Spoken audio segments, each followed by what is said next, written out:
Afternoon baseball, game 3 of the 2016 season. The Rockies and Arizona Diamondbacks. The Rockies won opening night 10-5. They fell yesterday 11-6. They blew a 6-2 lead. So they'll try to take the series this afternoon. Patrick Corbin, speaking of guys returning from Tommy John surgery, he did in the middle of the summer last year. DJ LeMahieu is going to lead things off for the Rockies, as the Rockies will go with a heavy right-handed lineup against the first lefty they'll face this year. DJ swinging the bat really well. He's 4 for 6, though he has been removed from both of the first 2 games in a double switch in the middle innings. He's hitting everything hard. Corbin's first pitch is right at the knees, according to Alan Porter, for a strike. This guy's got a big arm. And if you think back, in 2013, he really made a statement, became an all-star for Arizona. He is a very gifted guy. And this ball's lined to right. DJ with another hit, and a sliding David Peralta prevents DJ from extra bases. What a start for LeMahieu. 5 for his first 7 as we look at the Southwest batting order for the Rockies. Here comes Trevor Story. Cargo's in there, then Nolan Arenado naturally. Mark Reynolds will get the start against the lefty. Ryan Rayburn gets his first start in the Rockies uniform. Nick Hundley again doing the catching. Brandon Barnes, he'll be in center field, another right-handed bat. And a good hitting pitcher, Tyler Chatwood, against kid from upstate New York, Patrick Corbin. Just 16 starts last year, as you mentioned, Drew. Missed the full 2014 season when he had Tommy John surgery. Most valuable pitcher that year in 2013. So this is a kid that they've relied a lot upon after getting him in a trade for Dan Herron from the Angels. Last year for Corbin, he did 78 strikeouts and just 17 walks. You know, yesterday we were talking about superstitious players, and your good friend, he lived in your basement. Dan Herron is superstitious as anybody in the game. Very superstitious, and when you have a superstition, sometimes if you can't get that superstition in, you find ways to get it in. Absolutely. And this ball is catered left center field. Does it have a chance? Gone. Home run, Trevor Story. How do you like that? You kidding me? I said I wanted to see him hit another one. I want to see a single. I know. I want to see bombs. I want to see home runs. He's 53 away from DiMaggio's record. He may just hit all bombs. Oh my goodness. You kidding me? Stop. No, actually, don't stop. Keep going. Go.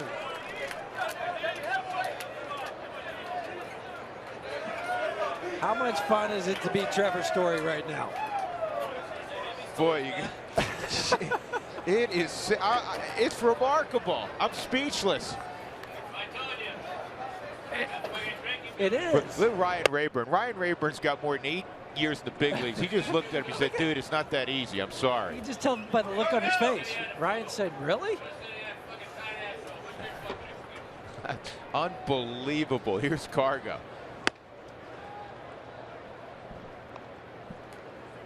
Wow.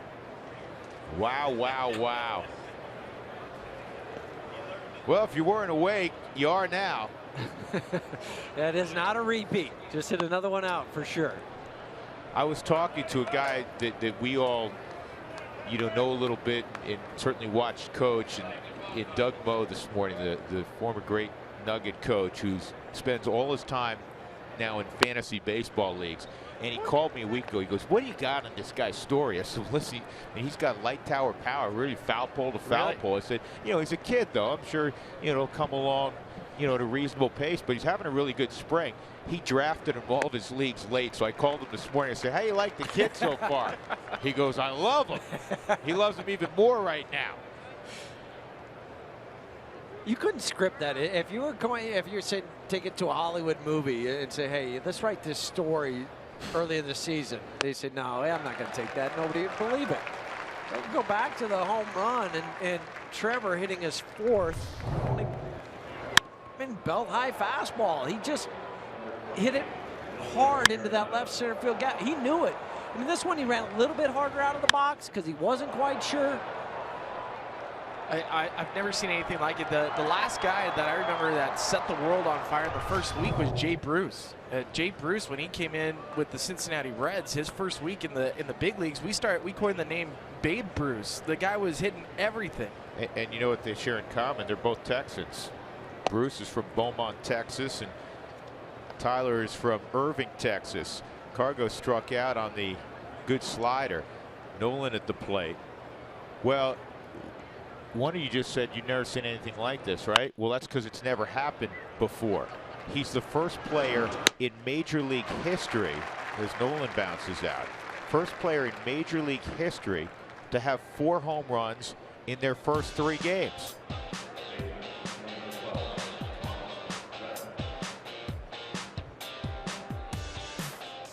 We're going to just have to add categories the more we see this young man play. He still doesn't have a single. Doesn't have a single.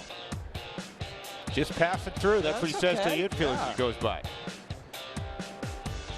It's quicker. Then you get back to the dugout, have a sip of Gatorade or Powerade, and you're good to go to play defense. I mean, I'm going to throw it out there. There's nobody. I can just make it up right now. I know there's never been a player in Major League Baseball to have their first 4 hits have more total bases.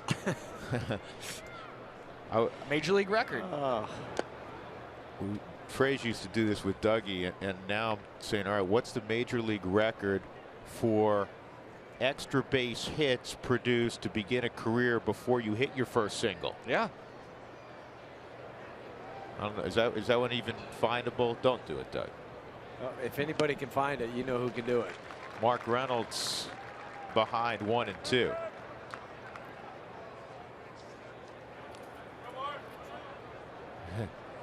Brody Weiss, who's playing college baseball on the West Coast, one of Walt's sons. Brody Weiss saying he's not human. No, he doesn't appear to be right now. Rockies off to a 2-0 start. Trevor writing a new story. One that's never been written before.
Fight for everybody in the dugout, particularly the guy who's on the mound for the first time in almost 2 years, Tyler Chatwood. As you look at Jean Segura, that'll be his first subject. Jean Segura is off to a good start in a new uniform, and 70 career games, 61 as a starter for Chatwood, who some people may forget, still a very young guy. He got to the big leagues at 21 with the Angels. You know, looking back to when he was great in 2013, was second in Major League Baseball with his ground ball percentage. When he's at his best, his fastball range is mid-90s, throws downhill, and will induce that fastball, the ground ball. They just threw the ball out for him, so it's a token memento for him.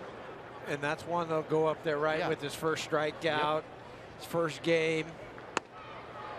That's in there also. You see the dramatic movement. I've told this story before, so bear with me, but it also, I think, warrants repeating.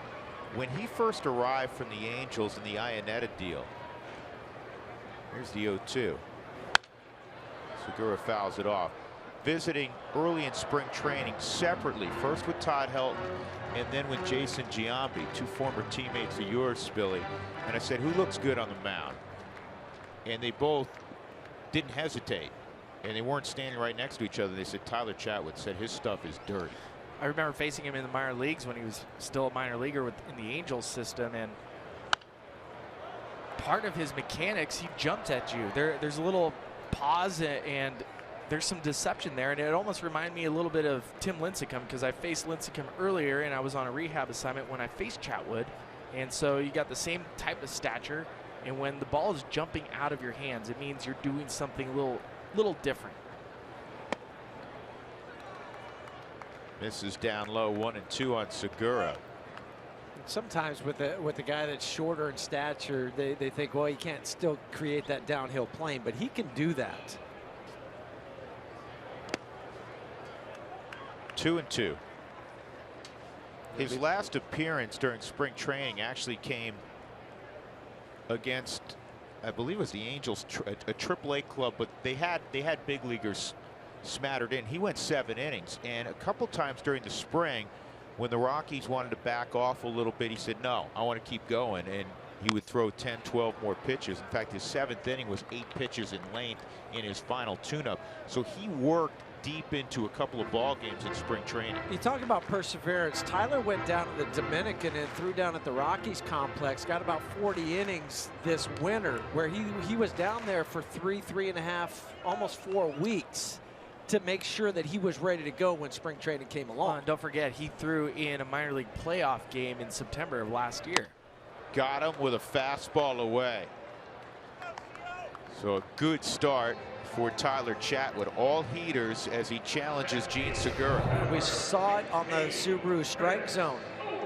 He came in on a couple pitches, but then went away with that sinking fastball. Looks like it's going to be a ball, and that's what Jean Segura was asking Alan Porter, but then it broke back and caught the corner away. And that's the movement that he creates. This ball sharply hit through the right side, a knock for Chris Owings. Let's take a look at the Southwest batting order this afternoon for the Arizona Diamondbacks. Coming to the plate, naturally, Paul Goldschmidt. He hit a home run, a 3-run triple yesterday, 4 ribbies. David Peralta can swing at 385 career-wise against the Rockies. Jake Lamb, a left-handed bat, who's off to a good start. Brandon Drury getting the start in left field. Chris Herman will do the catching. Patrick Corbin will bat 8th. Nick Ahmed will bat 9th.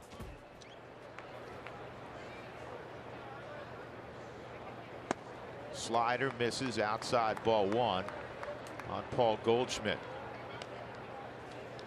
I was talking to Charlie Blackmon before the game about Goldschmidt's home run yesterday, and he said off the bat he knew he was hit hard, so he's running back to the wall to try to find it. He's looking up, and he said it's 100 feet over the fence. He's like, I don't see guys that hit the ball that high and where the ball just goes that far over the fence. So Charlie's going back there, maybe assuming I can play it off the wall if it stays below that line. But this was the backbreaker. You're still only down a couple runs at this point, and then he hits the bases clearing triple.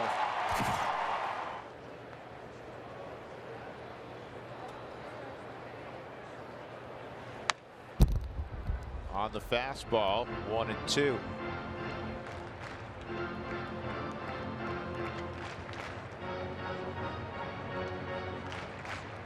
One of the things that's a great motivator for Tyler Chatwood, and we've talked about this before with him.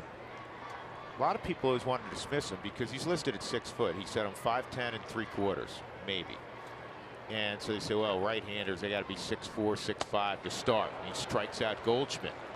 Comes right after him. I think anybody who gets to the level that you guys played at, not only extraordinarily gifted, worked very hard, Very good competitor. He's a competitor at a different level. As you look at the defensive alignment for the Rockies, Rayburn, Barnes, Cargo, Arenado, Story, LeMahieu, Mark Reynolds, Nick Hundley, again with the gear on. When you talk about a competitor, 32's got it. I mean, he carries that positive chip on his shoulder, as I like to say.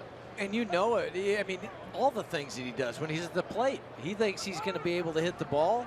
He'll lay down a bunt. He'll run the bases. A couple years ago, it hurt him when he was in spring training. Sure. Remember he pulled his hamstring? Well, you're talking about a 2-time CIF Player of the Year. He coming from high school where he hit .521 one year, and it was funny. He had several family members and friends from Redlands East High School where he went to school, and I was kind of teasing them because I said, as Nolan makes this play, Nolan is the guy that beat up Chatwood in CIF. Got him. What a throw by Arenado. Tyler Chatwood could have been a two-way player at UCLA if he didn't sign with the Angels.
Baseball on Root Sports is brought to you by your hometown Toyota stores. Toyota, let's go places. By American Family Insurance, insure carefully, dream fearlessly. And by Southwest Airlines, transparency. Low fares, nothing to hide. Drew Goodman, Jeff Hughes, and Ryan Spilborns from the desert. The Rockies will return home after the ball game, and for many, it'll be the first time in close to 2 months that they have been back in Colorado. Patrick Corbett to Ryan Rayburn inside ball one. Trevor Story hit a missile of a 2-run home run, if you're late to the party, in the first frame. That's right, his 4th home run in his 3rd ball game. It's never happened before in the history of Major League Baseball. Still shaking my head over that. We talked about it not 5 minutes before it happened. This ball smoked up the middle, a base hit for Rayburn. I'll tell you, it was really interesting, Spilly. You played a lot of center field. Chris Owings has only been out there for about 5 minutes of his life. And I'm kidding a little bit. He hasn't played much at professional level, growing up a little bit. He was over shading toward right center field. And as Corbin was getting ready to deliver his 2nd pitch to Rayburn, he walked like 20 yards, hustled like 20 yards. It's almost as if the scouting report changed between pitches. Well, So you can see him moving there. I think part of it is he's looking inside to the coaching staff, and Dave McKay is telling him where to play, and that was just, you know what, there's times when you're in the outfield, you're not paying attention. You're not looking to see where you're supposed to be, and there's obviously hitters meetings, but he was out of position to begin with, and McKay moved him. Ball one. So Rayburn, who just beat up Huey, left-handed pitching, not only last year, the last 3 years, delivers a leadoff single in the 2nd. Yeah, pretty high OPS to go along with that, all the hits that he has. But that's why you got him. Yeah, it was the all left-handed hitting starting lineup. You needed some right-handed power and a veteran presence. Well, the Rockies a year ago were 11-32 against left-handed starters. I need not tell you that's unacceptable. And so the Rockies, knowing that most days they're going to start 3 left-handed bats in the outfield, needed to counter that. They had Brandon Barnes, but you add a professional bat in Ryan Rayburn. Well, you look at last year, they ranked 7th in baseball in home runs, but they ranked 29th in baseball in home runs versus left-handed pitching. They only had 25 home runs against left-handed pitching. And again, those first 3 against lefties, Cargo had a rough year against lefties, even though he ended up with 40 homers and 97 ribbies. He hit just 195 last year against lefties. Charlie respectable, 264. Parra 238. You know, Brandon Barnes hits right-handed, but he hit just 224 last year. But Rayburn, I mean, stands out like a sore thumb, 325. And you know what? Last year, he ranked as one of only 6 players in Major League Baseball with an OPS over 1,000. I want you to guess how many Rockies were in the top 100 in baseball with an OPS over 700. Well, you assume Arenado was, Yep. and maybe DJ. Exactly, that's it. And both guys were ranked 750 or below in OPS. Off the top of your head, Drew, you're Right the best. off the top. Let me guess, 59-72. Looking at my notes. Yeah, you gotta hide. It's like I gotta it's hide it. like a It's like test. Easter egg hunt. Well, it's like a test in high school. You gotta make sure you cover up your notes so he doesn't steal them. Just got to produce the grade. 3-2 on Hundley. If I was ever in school with you, Drew, I would make sure I sat in the back row. You'd be cheating off me. Stop it. Nick hits it on the ground to third. And Segura is able to wrap it around the infield for the 5-4-3 double play. And that might have been the kind of the first look we've had at a double play where somebody was going sliding in and needed to go more towards the bag and try to take him out because Segura went across the bag. It's going to be interesting over the course of the season. We saw it last night between Tampa Bay and the Blue Jays with a interference called to end the game. It'll be fun to keep track of this as the season progresses. Watching Lamb back up, don't be surprised if Barnes tries to throw a bunt down. He'll do that every once in a while. Well, here's the play. Edwin Encarnacion is at the plate. Jose Bautista, that you are not allowed to do that, Huey, where you reach and touch the infielder. With the new slide rule in play, basically what that created was it was allowed to be reviewed. This ball's hit well to center field, really well. And Owings right at the wall, putting the hand out, makes the catch. So Barnes gave it a ride. There was a hit, nobody left. Middle of 2, Rockies up 2-0 on the Trevor Story 2-run home run.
bomb. Rockies up 2-0. Tyler Chatwood's return to the mound after missing almost 2 years with Tommy John surgery.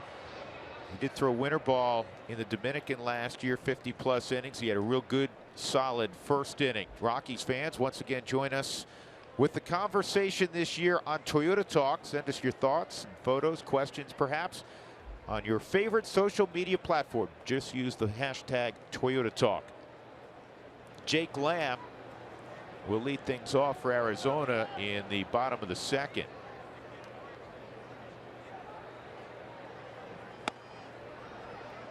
Chatwood struck out 2 in that first frame. Segura and Goldschmidt. And I like the way he's attacking with the fastball. He's setting everything up. You really haven't seen an off-speed pitch. It's like, okay, I'm going with my fastball. I'm going to pitch in and out and work from there. Tough chance for Story. He's got him. You know who that looked like? Or is that Nolan? Excuse me, that was Nolan. That looked a lot like Tulowitzki Tough on chance. the backhand side. Tough chance for some people. Not this guy, though. And remember, he was raised as shortstop. Then they moved him behind the plate briefly. But that's the luxury of having Nolan, that he can play that, do that, make that play on the run, going away from first base, and again, another throw right on the money. Well, I feel like that's the first official Nolan play we've seen this season. We haven't seen him make, besides the diving play he made the other day, it's the first running throw play that we've seen from him. And the interesting thing about that, Huey, and I'm going to ask you about this, is Brandon Drury's at the plate. 1 ball, 1 strike. He practices everything. So as a third baseman, you're going to practice ball to your left, ball to your right, slow roller. That's not a play he's going to practice as much because he's shortstop there. Right, and so he's going to take ground balls, maybe at shortstop with the ones that are directly at him, or where he has to backhand, but not backhand, throw off the run, going away from first base from that location. Right, from that location. Yeah. So it's a little bit different. And the throw was obviously immaculate. It was perfect.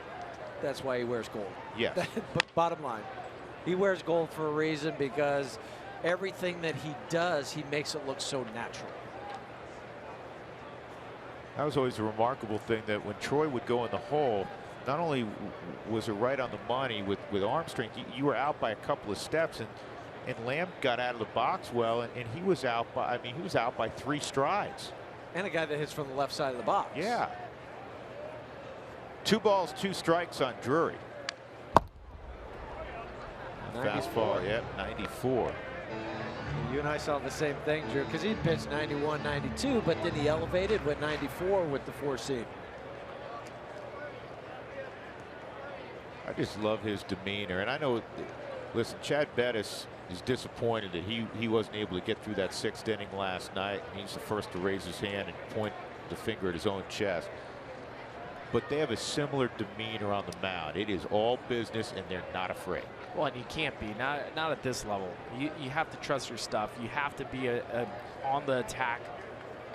When you feel at the box, and Huey, you can talk about this too, when you feel like the pitcher's the aggressor. Oh, changes how you feel. Yes. But you can see, you can feel the fear of a pitcher that doesn't have the confidence. Again, on the Ford or Subaru strike zone, kind of all 4 quadrants.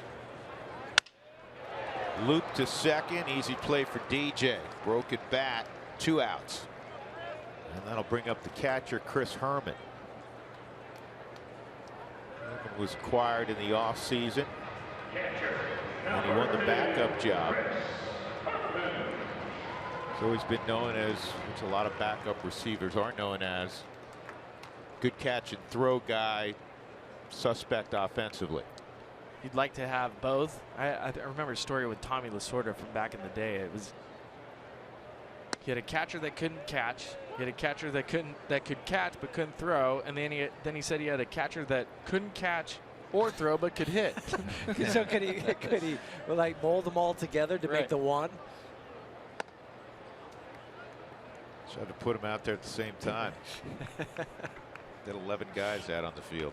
It's a big no-no. Herman's got big league time with Minnesota each of the last 4 years. Last year appeared in 45 games with Minnesota. But here hit just 146, couple home runs, 10 RBIs. Another one of those guys who's a product of the University of Miami.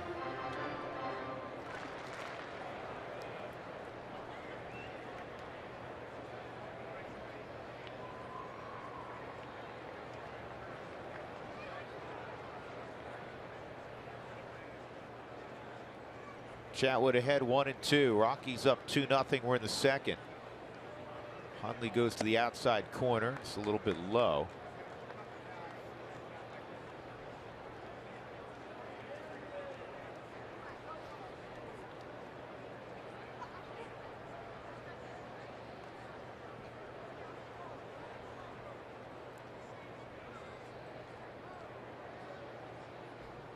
Good curveball. That's the first time he broke that out today.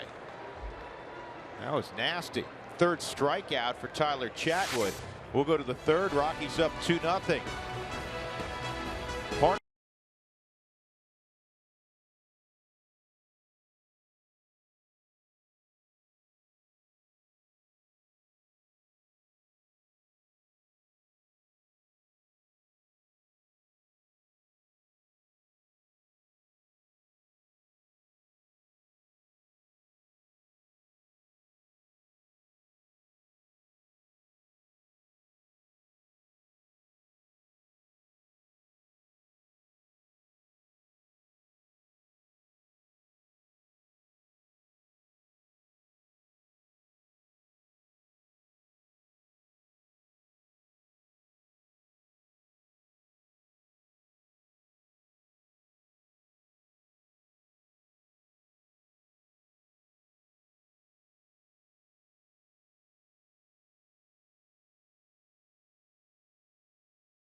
Nothing as we go to the top of the third. Fans, if the Rockies score 7 or more runs, go to participating Colorado Taco Bell locations the next day between 4 and 6 to get your Rockies taco special. Live Moss at Taco Bell.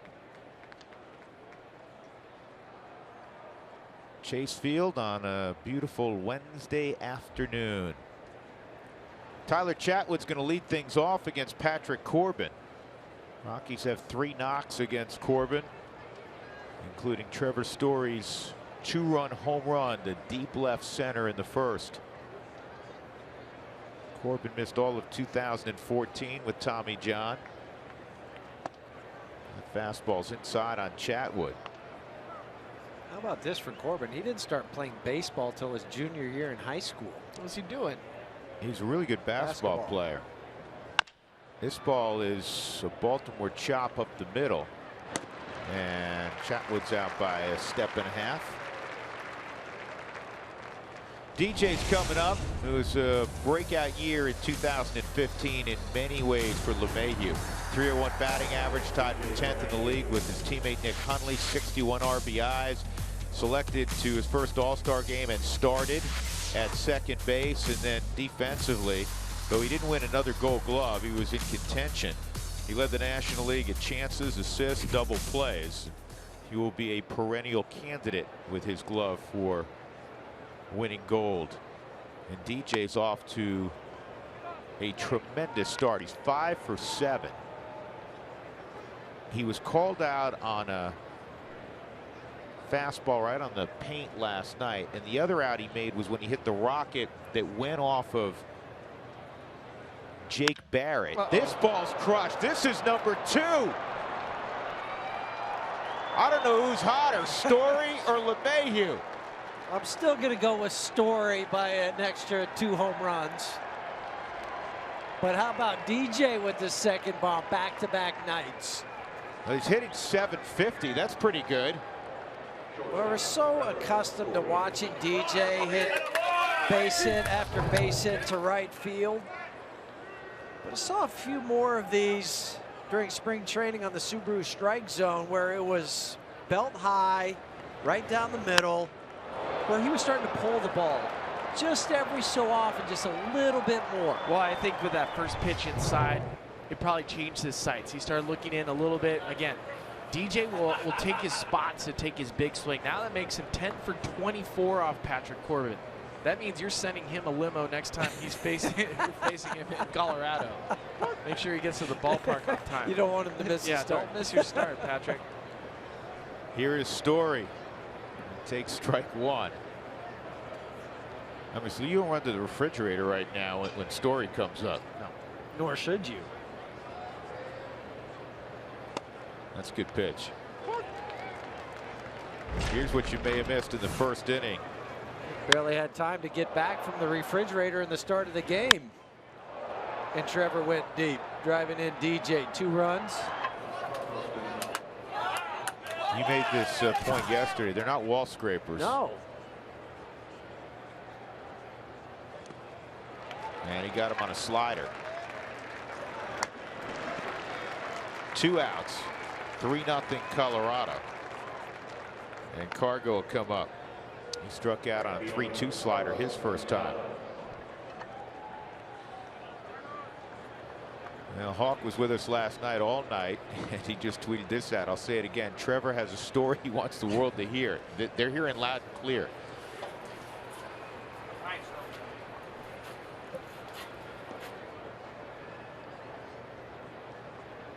We should just make LaTroy our resident Toyota Talk Twitter takeover guy every day. Every day. He's good. He's great. I know why you made that reference. You're just I'm trying to kiss make up last after. because you know you're going to wear one in That's fine. May. In Cooperstown. Here's the 0-1. What'd you say? He only throws about 60 now, so it's not going to hurt that much, right? You know what? That's what you said after we went off the air last night. Oh, yeah. Pile it on. I bet you Hawk will throw over 90 well until he's 50, 55 years old. Yeah, let's get him to 90. Could somebody tell our old partner George Frazier, who's calling me right now, that there's actually a day game today? Don't have to check the schedule anymore. No, I guess not. That'll end the inning. DJ LeMahieu goes deep for the second time in the series. And the Rockies have a 3-0 lead on Patrick Corbin. This was a no-doubter.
Sports newest show, The Club. Rockies on The Club this week. We'll look back at spring training 2016. Our crack staff will also have a closer look at Trevor Story. I think you've seen plenty of him already. Also, Gerardo Parra will be featured. That's our new show, The Club, right here on Root Sports. Patrick Corbin quickly behind 2 strikes. 3 games, 3 times. The pitcher's hitting the 8-hole. This is a tough play. No play.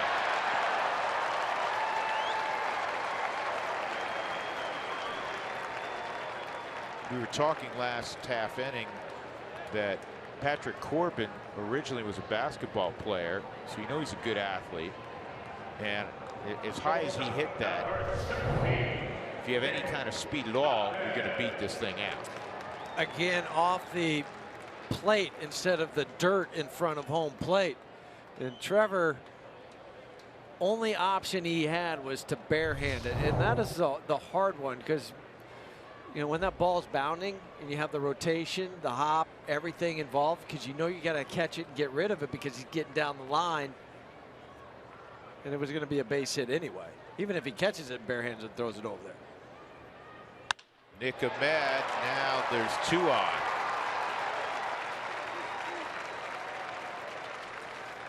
Well, Ahmed's been a little bit of an early season surprise for Arizona. Didn't hit much last year. He's known more for his glove, but he won the job in spring training because of the way he hit, and then now it's carried over into the first 3 games. Yeah, it's definitely carried over. He hit over 400 in the spring. Gene Segura struck out swinging after a fairly lengthy at bat against Chatwood. But Segura will also bunt. Well, here's a situation to do it. First and second, nobody out. Thank you. Comebacker. This should be 2. And ball that should have been handled. A bad throw, but not a horrible throw by Chatwood. That should have been a double play. And Story, I think, in his haste, Jeff, to try to turn 2, forgot to catch the baseball. You're right. And I also put some of it, though, on Tyler, because he short-armed this throw going to second base, where he threw it back across. Right now, 1 hop, step, and throw. But you see how he led up? But you're right, Trevor, you need to catch that one. Worry about getting the out. Looking into the glove.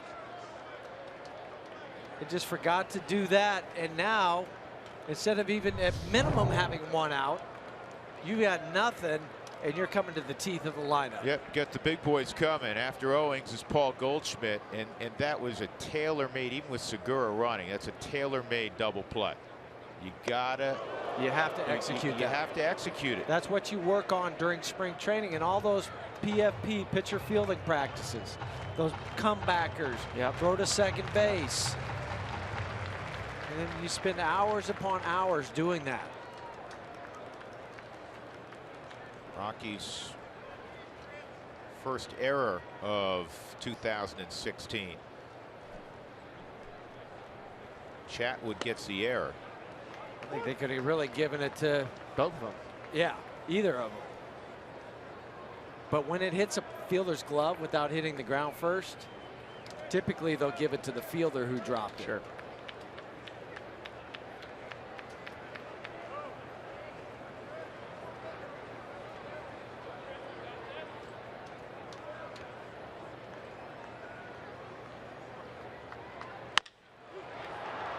This one's going to be tougher to turn, and that's it.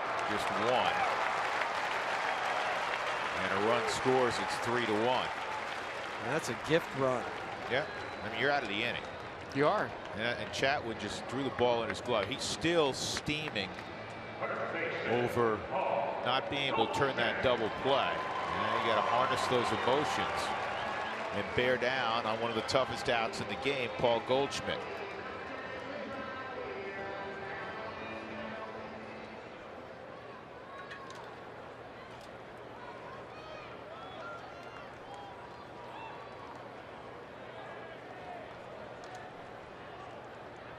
Goldschmidt struck out swinging in the first against Chatwood.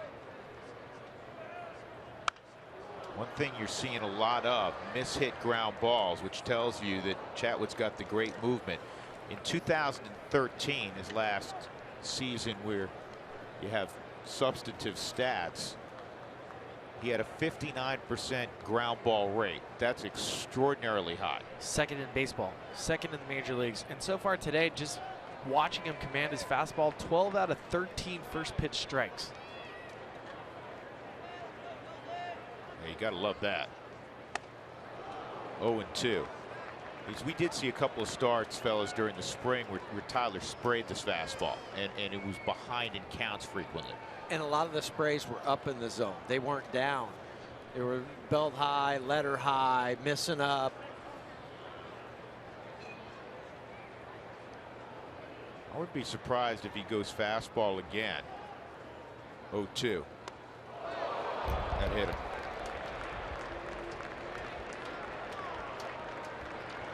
And the bases now are loaded for Peralta. And this is close to the area that Goldschmidt got hit on the hand wrist where it broke it against the Pittsburgh Pirates a few years back. And that's why he wears the padding. See the dark Evo shield that he's wearing? That's because he's had that wrist broken just on that same pitch. Well, I don't think Chatwood was too pleased because he didn't think that pitch was that far off the plate where Goldschmidt, he felt, could potentially move out of the way. You know, they're going to give it to the hitter. Of course they will. They're always going to protect the hitter. But at that point, I watched Chatwood mouth. That wasn't a bad pitch. It wasn't that bad. Came close to hitting the knob of the bat. And what it leads you to believe, at least for Goldschmidt standing in the box, that he was looking for something away. Yes. He was looking out, so he was more dive than and that's a worried pitch about you inside. have to throw to Goldschmidt. You got to get up in the zone, and if you can time up and in, that's the location you're trying to get to. We'll get another ground ball and try to stop it now. Peralta, this should be 2. Nope. One thing you forgot with LeMahieu pulled over in the hole, Story had one play, and that was to first. He could have run to the bag. And that's something that you have to remember. See where DJ's starting? So Trevor has to know when this ball's hit with it's a 10-foot radius. Right here, he's got to go to the bag and plant with his left foot and then make the throw across. Well, that's where the new conventional alignment, we'll call it, Sure. can hurt you, because in what teams used to do where it's 2 in, 2 Two over, over. that's going to be a double play ball. Every time. And now, even though Arizona hasn't done much offensively this inning, they're within a run. Yeah, but you're going to give them 5 outs. That's what you're looking at. Yes, no question. They haven't hit a ball out of the infield.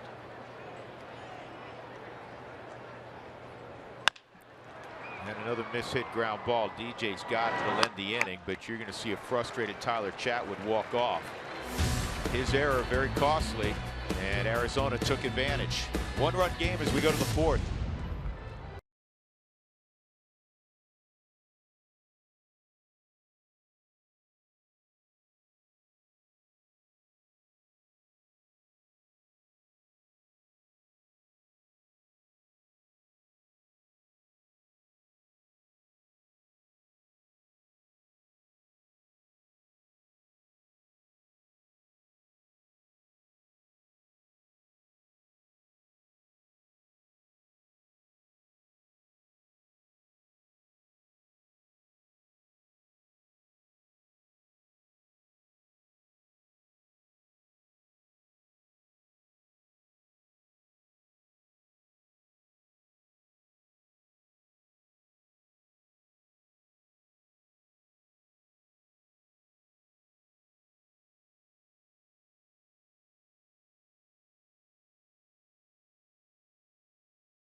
Colorado Rockies baseball on Root Sports is brought to you by Bank of the West. For a personal approach to banking, go West, Bank of the West.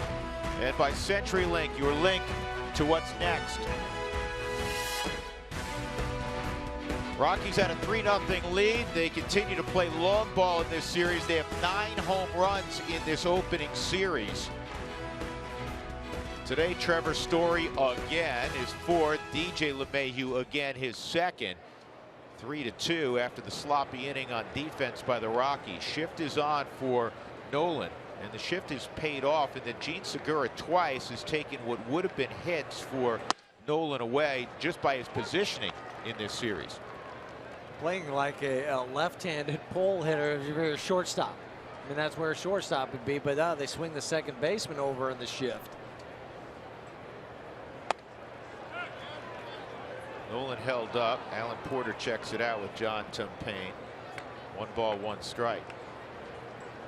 Well, Nolan's 3 for 20 in his career against Patrick Corbin, and Patrick Corbin has had the Rockies' number 9-1 career overall against the Rockies. 5-0, 3.14 ERA his last 8 starts against Colorado. He returned from Tommy John surgery last year on the 4th of July against the Rockies here. And he got the win. Sharply hit, diving stop. Jake Lamb scrambles to his feet and gets Nolan. Some tough luck hitting for Nolan. Yeah, in the early going, he's hit a couple balls hard that have not resulted in hits. All fans on opening day Friday will receive a 2016 Rockies magnet schedule courtesy of King Soopers. Tickets for opening weekend against the Padres are still available, so get yours today.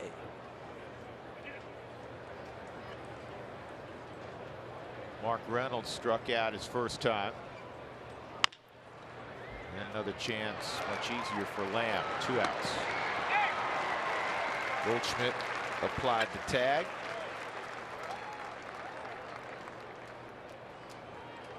That'll bring to the plate Ryan Rayburn. Ryan singled leading off the second, erased on a double play ground ball by Nick Hundley.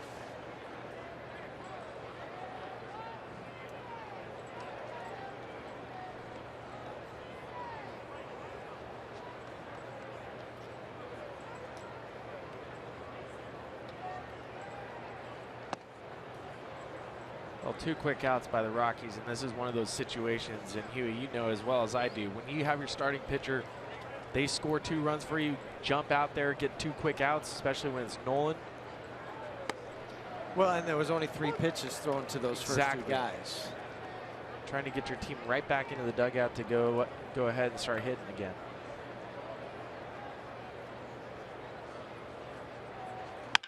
Rayburn to Lamb. Busy 4th inning for Jake Lamb. 5-pitch inning for Patrick Corbin. Not so busy. 3-2 Colorado.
Rockies up 3-2 as we go to the bottom of the fourth. The 2 runs last inning, 1 run is earned. You cannot assume a double play.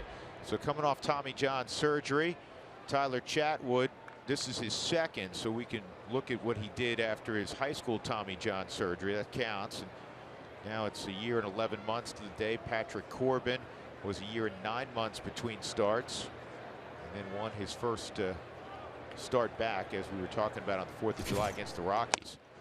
For Tyler, that high school Tommy John surgery was his sophomore year. Those 42 pitches, 33 for strikes.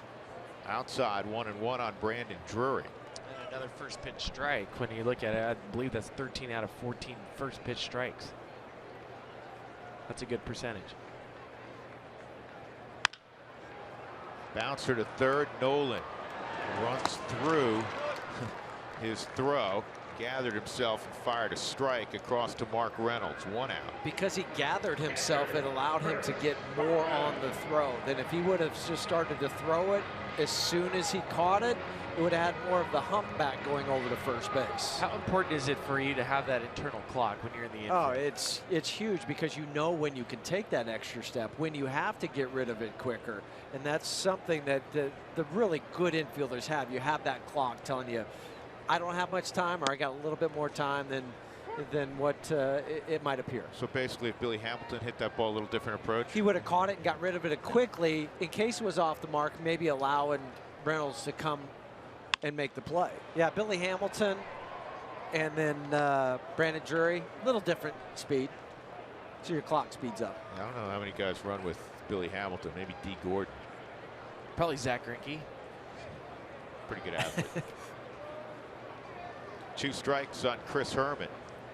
Herman struck out his first time up against Chatwood. 3 strikeouts for Tyler, and he just struck out again. Well, he's going to have to strike him out a 3rd time. I Real guess close on the Subaru you know what? Give strike Alan zone. Porter credit. It was just off the Subaru strike zone grid. Well received. Great by Nick. Yeah, he couldn't frame it any better.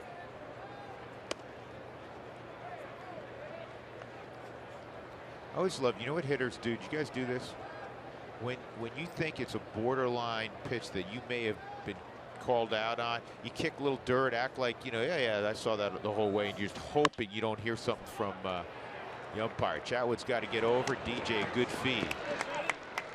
You played some second base also. So important in that situation, or if you're a first baseman, to feed the pitcher, Huey, before he's right at the bat, isn't it? Yes, and even before that, to tell the first baseman, I've got it, because it's going to be a tougher play for him. So DJ's already, as he's going over, he's letting Mark know that he has it, catch it, and then lead the pitcher, so he's not getting to the base at the same time the ball is getting there. So now he's not trying to catch the ball and find first base. Catch the ball, maybe have a stride or two, then step on first. Well, and I remember always at first base when I was working with some of the pitchers would ask me to throw the ball hard, not to baby it, not to lob it in there for him.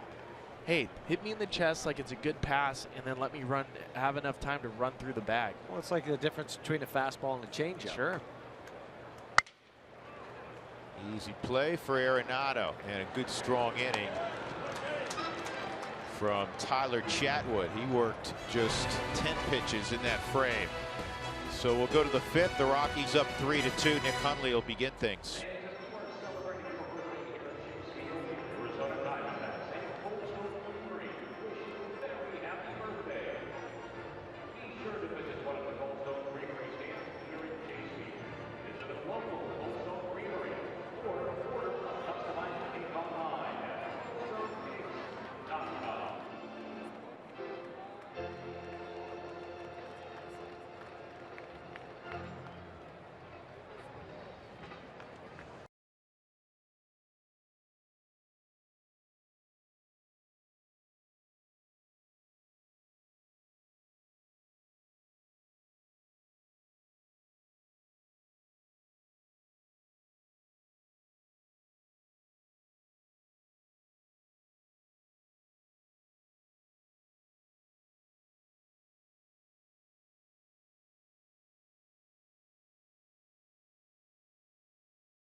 C.J. LeMahieu home run. You want to be at Coors Field this weekend as the Rockies kick off the home season against the San Diego Padres. And Billy, we're going to see a little bit of a new look when we get back to Coors Field with the outfield wall and what they've done with it. Well, you can see from the auxiliary scoreboard out past both bullpens, both the visitors and the home bullpens are now, it's extended. And I believe the number was 8 feet, was it 8 feet 9 inches that they raised it up? That's going to look huge when you walk out to right field. And they also did it down the left field line too, but not quite as much or as quite as lengthy, same distance and height, but just taking away that little tunnel down the left field line. It was just something that the organization studied a lot of home runs, Jeff Bridich and his group, where they said, quarter of a century worth of data. Let's look at this and we'll put this up and then we'll reevaluate and see where we're at. Here's Hundley. And Nick takes a strike on a 3-2 pitch, hit a ground ball to third that was turned into a 5-4-3 double play. His initial at bat against Corbin. 2 strikes on Hundley. Patrick Corbin has had an interesting weekend. Wearing all orange and cheering like crazy. First for the Syracuse Orangemen basketball team in the Final Four, and then for the ladies who lost to UConn last night in the NCAA women's final. Grew up just north of Syracuse. He's a huge SU fan. Goes to a lot of basketball games in the off season, and you know, he can go work out with if he needs a catcher. I mean, guys do this on other teams. Tom Murphy, because Murphy's from north of Syracuse. Murph likes to work out by himself in the woods. Like Don't kid yourself. Go like tackle bears. Yeah, and he's things like doing that. Rocky 4 workout, getting ready for the Russian. This could be interesting. Hundley dives. Was there a tag? Evidently there was. that was the only option for both guys. For Nick to avoid the tag is try to go out and around with the head first slide. You're always nervous about this because that's when you see the fingers or the shoulders. But for Patrick Corbin, knows that there's not going to be a first baseman there. He's got to get over and apply the tag right on the left shoulder of Nick. We were mentioning Corbin's athletic ability. So he went out for the team his junior year at Cicero High School, North Cicero High School. He was wearing jeans, and they said, well, what position do you play? He thought about it. He said, I'm a pitcher. He didn't even know. There's Barnes. We talked about his ability to lay down bunts, and he's got himself a bunt single.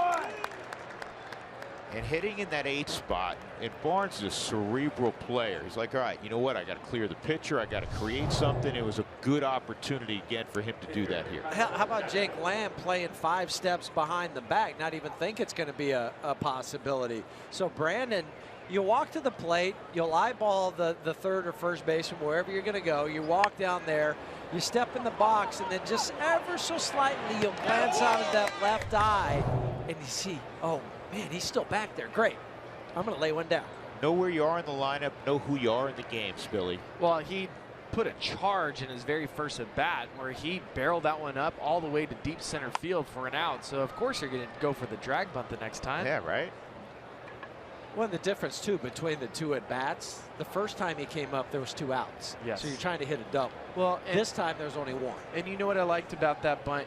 When you're going to drag bunt, you mentioned how far back Jake Lamb was at third base. You don't have to surprise attack him with that bunt. You have a little bit more time to set that angle, get the bunt down, fair foul, and be able to run to first. And pass the pitcher. Exactly.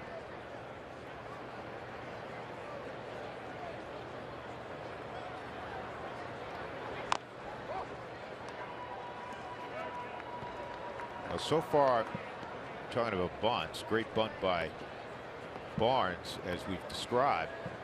But the Rockies in the first 3 games, when given the opportunity, and really close to spring training, and that's all pitchers are doing, they haven't done a good job getting their sack bunts down. Not only that, if you remember, Charlie Blackmon missed a bunt opportunity as well in the very first game. He ended up hitting a double in the gap. De La Rosa, when he missed his, he ended up with a single. Slug bunt. That's how De La Rosa reached. He bounced one over Lamb on Monday night.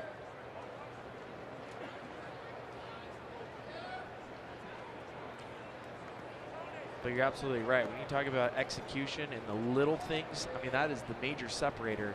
We've already seen the missed double play today. That's an execution play right there. And then 3 sacrifice bunts missed over the first 3 games. That's pretty much unacceptable.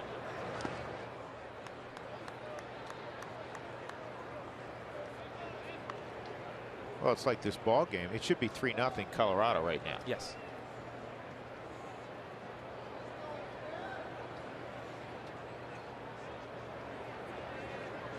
The bunt still could be in play, even though he's pulled it back the last 2 times.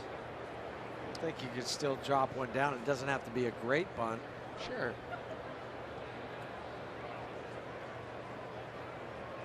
Drury's not buying it. He stayed back. And Drury's a step inside the bag. And he didn't really creep much from that position. No, because the way Tyler had pulled the bat back twice. You don't want to be that guy charging, end up 60 feet away, and he slams one down your, down your way. 2 balls, 2 strikes, 1 out. Rockies up a run. Barnes at first. LeMahieu on deck. Rubber game of this opening series. And that's to see if he'd reveal early. Maybe to see if there was a surprise attack at first with the possible steal where it was more of a run and hit.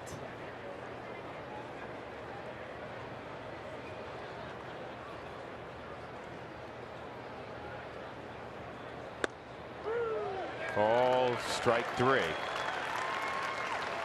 Right at the knees. 5th strikeout for Patrick Corbin.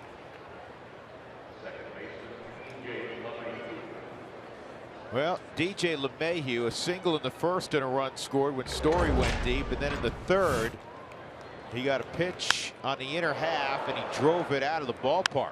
And I think if you put that home run swing that he had last night and the home run swing today, they would mirror each other. They would. And both pitches, both on the inside part of the ball of the plate.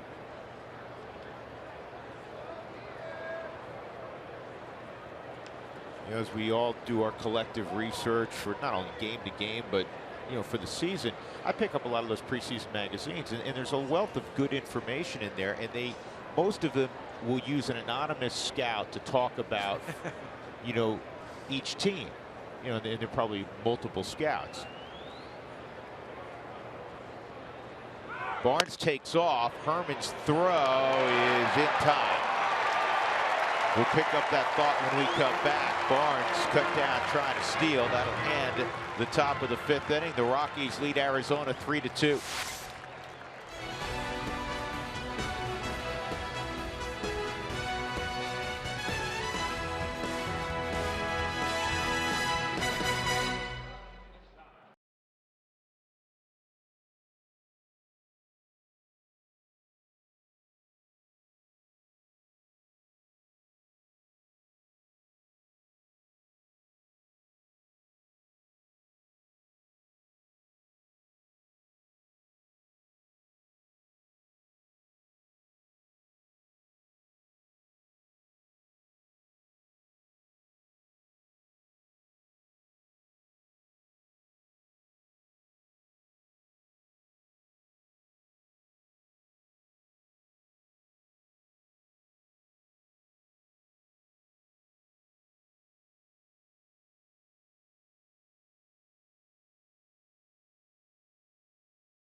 about one of the preseason magazines, and this anonymous scout was talking about the Rockies, and he said DJ LeMahieu, and I'm paraphrasing now, wouldn't be a starter on most teams, but at Coors Field he became an all-star. And I thought it was so utterly unfair for a myriad of reasons.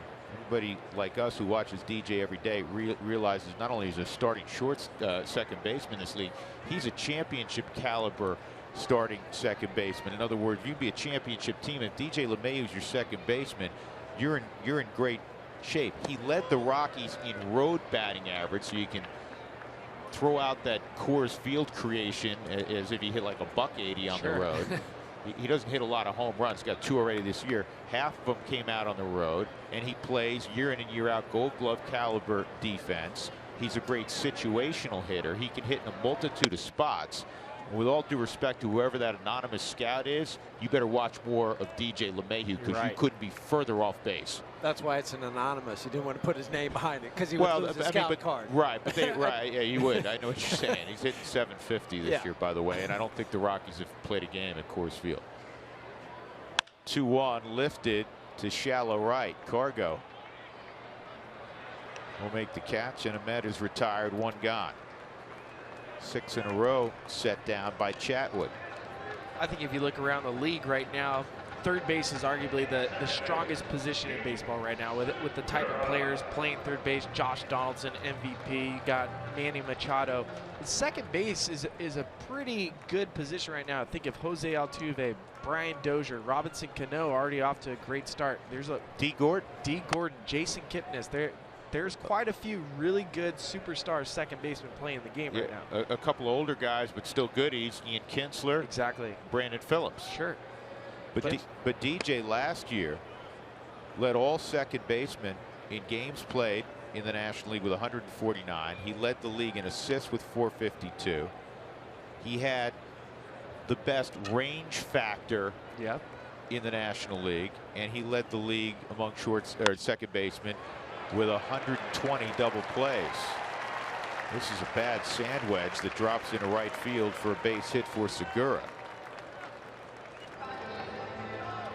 There have not been balls really squared up against Tyler so far by Arizona. Well, so far for Tyler, take away the base hits, all the outs. He's had 3 strikeouts. That fly out we saw a moment ago to Cargo and right, and 9 ground ball outs. Yeah, he's been on his game. Talk about harnessing your emotions. 2 years removed. I can't even imagine that something taken away for 2 years, and all you're doing is rehabbing, and that's the loneliest of existences. It's like you're there, but you're not there, because there's nothing you can do to help the club. People walk by, say, hi, how's it going? What's it like? Oh, keep up the good work. You know what? For Tyler Chatwood, I'm glad you mentioned that, because a lot of times when guys go on the disabled list, they disappear. Chatwood is very prominent in that clubhouse. He is very prominent in the dugout. He is always around, always has a smile on the face. They play golf with him. He carries a lot of weight. He has a lot of friends in that clubhouse, and that's important. You know who else is like that right now?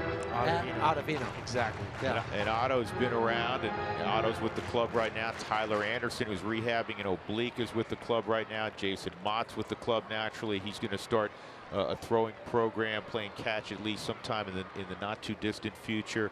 Jairo Diaz, who just had Tommy John surgeries here. Exactly. Jairo's around, and I think that's the way to go, because you don't want to feel like the man without a team. Exactly.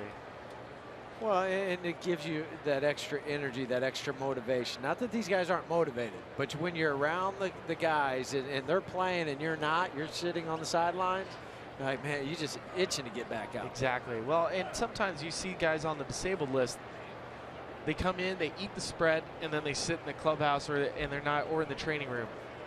Tyler and Otto, they're not just eating spreads. They're sitting on the top step. They're cheering on their teammates. You can learn something by watching other people, watching the game. Good pickup by Reynolds. 1-1 on Chris Owings. Single and an RBI fielder's choice in the third. Just to review, the Rockies got a 2-run home run from Trevor Story in the first. And that's right, he just chuckled now what he does. And then DJ hit a home run a couple innings later, his second. The Rockies played a sloppy defensive inning in the third to allow Arizona to score twice. Had a double play comebacker to Chatwood, and he threw a poor throw to Trevor Story. Any kind of decent throw would have been an easy double play. That's what that's done. That's over with. Now you're looking for another ground ball. Let's take another ground ball double play. Yeah, leave Goldschmidt to hit next inning. He's on deck right now. 1-1 on Owings.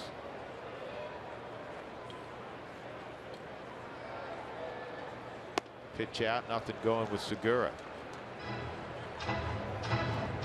Gee, Segura. 20+ bags each of the last 3 years. He picks his spots. Has good speed, but he's an economical base stealer. He's not going to run just to run.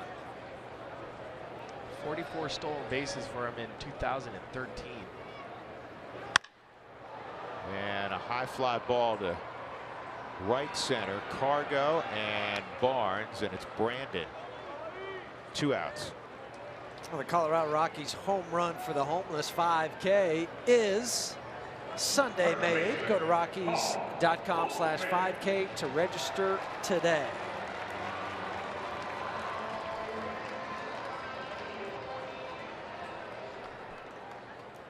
Paul Goldschmidt a strikeout, and then he was hit on the hand by an 0-2 pitch.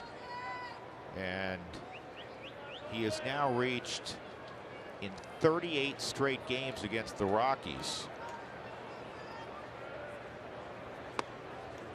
On the outer edge for a strike. I feel like Alan Porter's had a very fair zone and a very consistent zone in this game. Totally agree with that.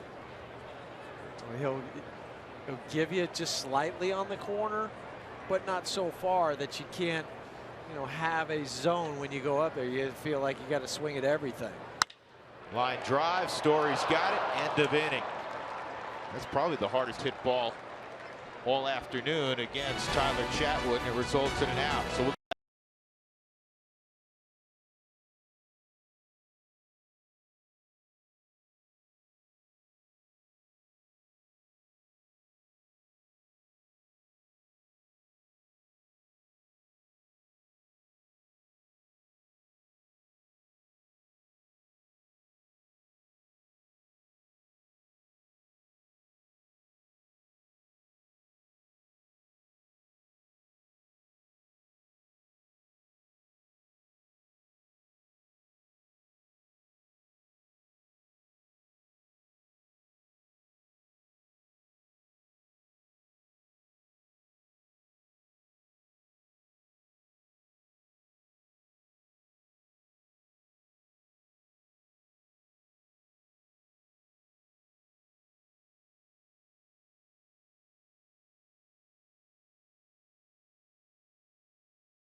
baseball on Root Sports is brought to you by Southwest Airlines. Transparency, low fares, nothing to hide.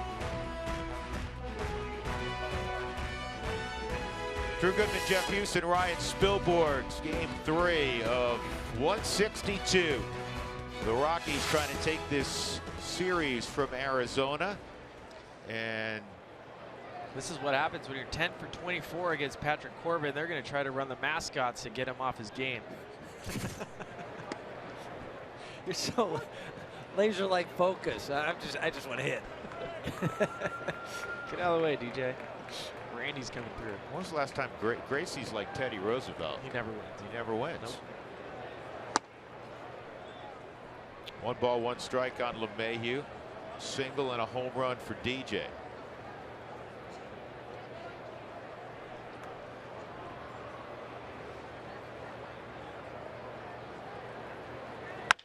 Up the middle, and Segura is going to make a nice play.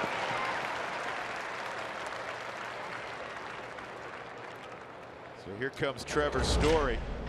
Monday, 3-run home run to put the Rockies in front against Greinke. Next time up, slider against Greinke, solo home run.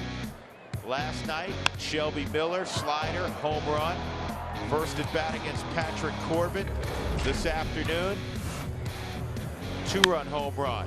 He's basically hit a home run to every portion of Chase Field. That was more center than left. Struck out on 3 sliders his second time up against Corbin. Let's see how Corbin works him here. You saw that graphic. We'll show it again. First player in the history of the game to have 4 home runs in their first 3 big league games.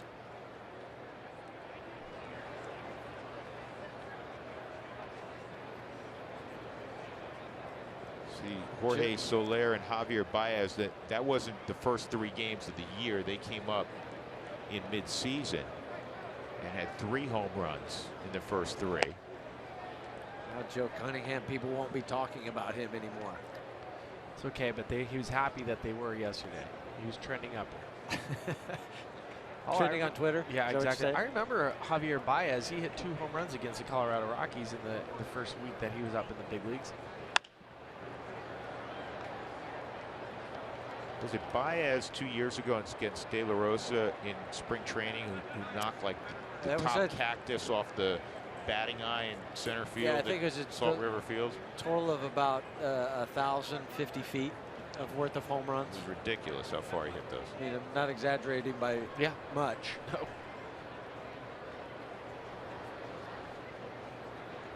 1 and 2 on Trevor. If Corbin goes back to that slider. He did, and he got him.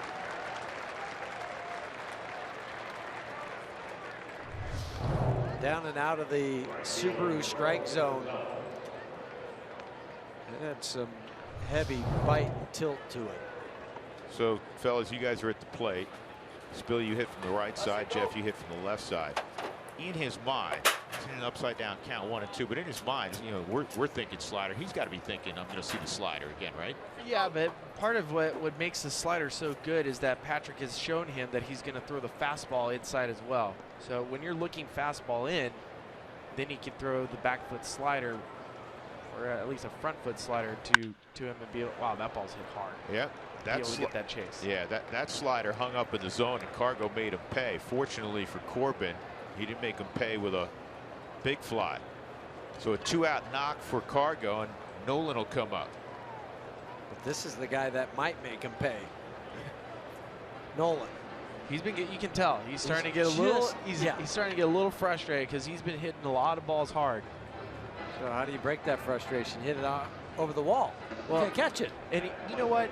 How many times did you get frustrated? And you're like, you know what? I'm going to swing even harder. Doesn't work that way. No. You have to continue to keep that good approach. Keep your same swing. And that is what is so hard for a major league hitter to always remind yourself. I don't have to do more. It's just I'm not getting. The game's not easy.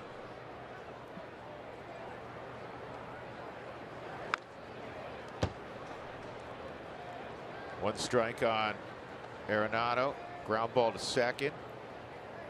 And had a hit taken away from him in the 5.5 hole on a diving stop by Jake Lamb last time up. It was extraordinary last year. Billy, you spend a lot of time, as we all do, looking at analytics. And Babbitt batted balls in play, which is usually looked upon as having a degree of luck involved. For instance, Cargo, the year he won a batting title in 2010, I think is Babbitt. That's batting average balls in play. was 384, which is really high. Cargo hits the ball so hard. For him, his career-wise, about 335. Last year, he hit below 280 with batted balls in play, which means you got to figure the batting average is going to come up. What was interesting is Nolan last year hit the 280s, and his batted ball in play was about the same. So you got to figure, as hard as he hits it, that he's going to have some good fortune to come around, and maybe that batting average raises 10, 15, 20 points this year. Well, I think in Nolan's case, because he puts the ball in play so often, he doesn't strike out a lot, doesn't walk a lot, that those numbers start to go down. But another guy very similar to Carlos Gonzalez last year was Robinson Cano, and another stat you can look at is the exit velocity. You look at how hard the ball is being hit off the bat. And Robbie Cano, and balls being hit over 100 miles an hour, was well below 100 points in batting average, below league average. So you can see, even when you're making that solid contact, you're not getting hits. 3-1. This ball's driven to deep center field. Owings started in, goes back, and makes the catch. He readjusted. The neophyte center fielder off the bat thought that may get over his head. Rockies had a hit and a man left, middle of 6th. They continue to lead 3-2.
We go to the bottom of the 6th. David Peralta, Jake Lamb, Brandon Drury, 4, 5, and 6 for Arizona. And really good numbers for Chatwood. He's thrown a ton of first pitch strikes, hasn't come close to walking anybody. And the thing that I know angers him the most is that throwing error that, had he not made, probably you're talking about a 3-0 ball game here. 16 of 21 first pitch strikes. In fact, Peralta does take ball 1. Just 65 pitches through the first 5 innings. That's outstanding. Here's the 1-0. Back up the middle. Tough chance for Story. He's got it. Reynolds stayed on the bag.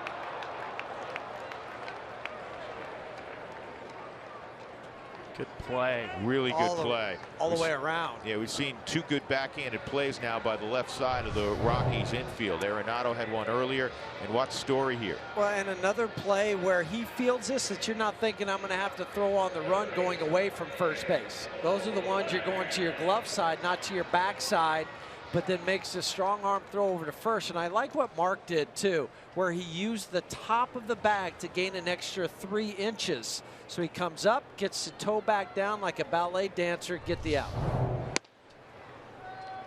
Well, so far we've seen 2 balls hit into the shift. And Stu Cole, that's the Rockies' third base coach and infield coordinator, infield coach, they work on this stuff all the time. He'll stand at home plate, put the guys in a shift, and hit ground balls to them so they can make those throws. Inside on Lamb, a ball and a strike. Ground ball to short, ground ball to second, and 2 at bats for Jake Lamb.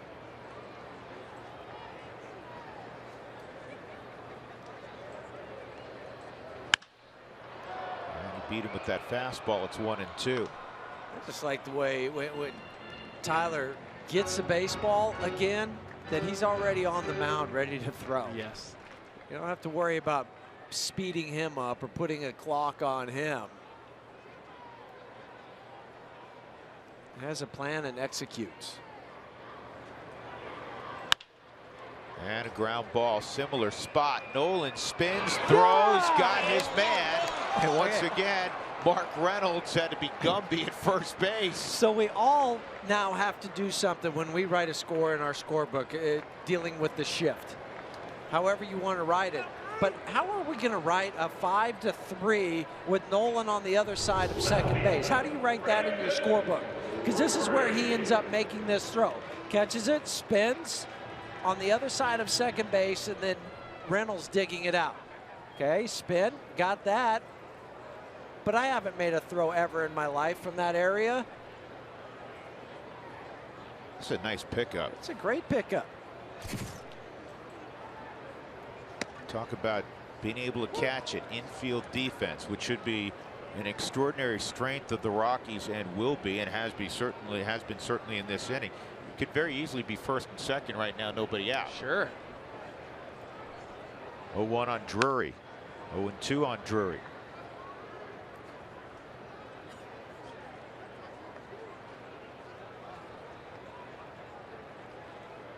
But again, you're looking at those plays that the Rockies made. If they're not in that shift, is that a routine ground ball? And then it goes back to the argument that you'll hear people say, oh, you know, if they hadn't have been in that shift, that would have been right at him. Right. You know, and sometimes if you give up a hit in a shift situation. 1-2 on Drury, who hit 331 last year in Reno.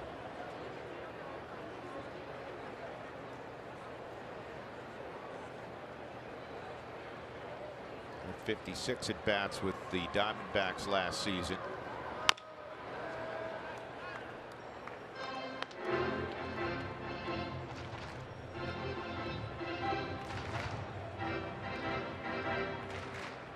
Originally a 13th round pick by Atlanta. He was part of the Justin Upton deal.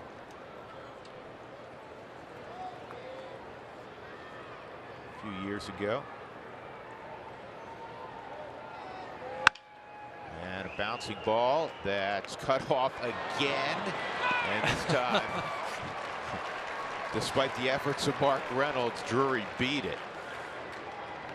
Almost an identical opportunity for Arenado. Actually, this is a story. I'm getting confused here. Well, because they're all over the place, having to make these long, rangy throws, long, rangy plays. And Drury says, I'm just going to have to beat this out because I've seen what happened to Peralta and Lamb. There's one thing that's been so consistent in this game, to give you an idea how dirty the movement is on that two-seam fastball from Tyler Chatwood. Virtually every ground ball, there's different kinds of ground balls. Sure. Every ground ball is a chopped ground ball. It's missed by 1.5 inches on the baseball. That tells you the movement that you have, because when you're trying to barrel a ball up and then the ball moves at the last moment, you don't have time to adjust as a hitter.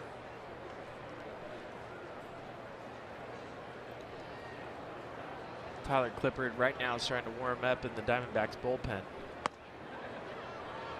2-0 on Herman. Well, Ryan O'Nora says nope.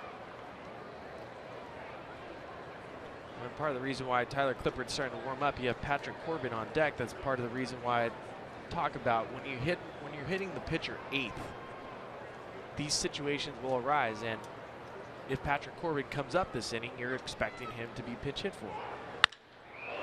Well hit center field. Barnes going back. We'll get there. That'll end the inning. 2 extraordinary plays in the infield from the left side. Arenado and Story. And as we go to the 7th, the Rockies lead 3-2.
Mark Reynolds to begin things for the Rockies in the 7th, a strikeout and a ground ball to third.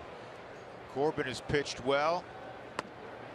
And Tyler Chatwood, in his return from Tommy John surgery, has pitched outstanding baseball.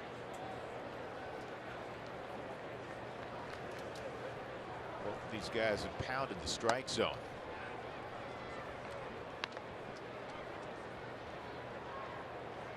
Did Mark Stout say that the lady was 105 and saw Ty Cobb play baseball? I believe that's what he said, yeah. That's pretty cool. Yeah. Well, I mean, if she was 35, she probably didn't see Ty Cobb play. Thanks, Captain Obvious.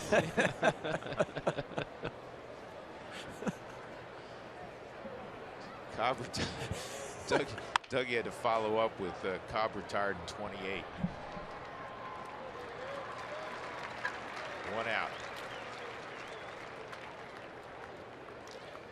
The day after every Rockies victory, get 50% off your online order at Papa John's. Use the promo code ROXWIN at papajohns.com.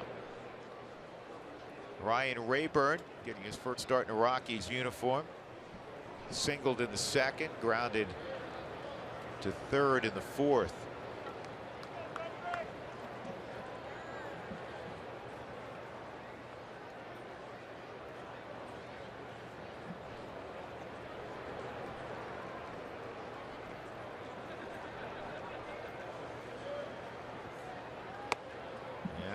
On the corner with the slider. More of a curveball. Well, Walt today in his press conference was talking about Ryan Rayburn and how he was shocked to still see him on the market in March. Spring training games had started and Rayburn still hadn't signed. And last year, I think we talked about this, over 1,000 OPS against left-handed starters or left-handed pitching.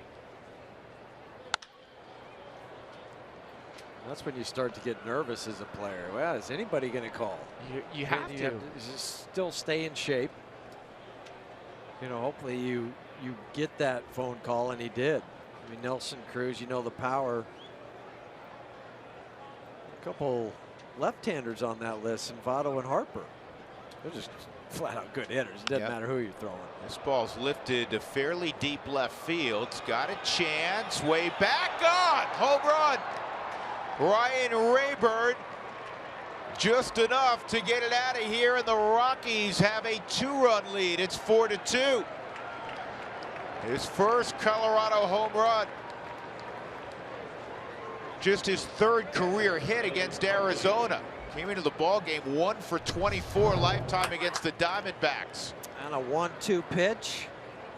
Fastball, tried to sneak it in on the Subaru strike zone inside. He said, I'll have none of that, and you'll like it because I'm going to hit it out. Only 25 home runs by Rockies last year against left-handed pitching, and this year already 2.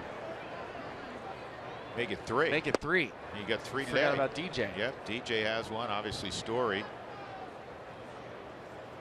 First National League home run for Rayburn. 82 in his career in the American League. 1-0 and in there for a strike on Nick Hundley. And we've spent a good deal of time talking about Arizona because of the injury to A.J. Pollock, having to play guys out of position. Yasmani Tomas really doesn't have a defensive position. I don't think, as this is on the ground to Ahmed, who is playing shortstop, which is his natural position and plays it exceptionally well, but I don't think that ball would have been caught if you had a real seasoned left fielder, but you don't know. Drury's a third baseman primarily. He went back to the wall and looked far into him, and he never really got a good jump off because the ball really only cleared the fence by a foot or so. So you get a more experienced guy out there, they may have been able to bring that back. And you know, Billy, he was just kind of drifting going back there. Yep. And the only kid that, there's a kid in the front row that made the catch. Because by the time, if you get too close to that wall, you end up kind of jumping into the wall and not getting elevation. Well, and that's why as an outfielder, especially on a ball like that, you practice those for robbing home runs. It's one of the most fun things you can practice, but you still get back to the wall as fast as you can so you can time your leap. Yeah. Dad gives him a hug. Nice catch. That was a good catch. 0-1 to Barnes, downstairs, 1-1. day he will never forget. Just love that smile. That's why you bring your ball glove to the field. That's right. That's awesome. 2-1. Barnes a bunt single in the 5th after driving Chris Owings to the wall in center field in his first at bat. He's giving money away too. He got the baseball. I don't need it. I don't need this money now. When does that ever happen? Every time I give my, right. Hey Dad, what? I want some ice cream. You give him a 20, and you realize like 3 days later, wait a second, I never got changed. That's the most expensive popsicle in history. Yeah. But now he's got the baseball. He doesn't need that. It's a gold-plated popsicle. Can only think of Jeffrey Meyer, Yankees, when that's the most famous home run catch of all time. Were you there? That sneaks through the left side. Barnes has his second knock. That's with the Orioles, and yeah, that wasn't pretty. Jeffrey Meyer with the Yankees. Oh, that's for another day.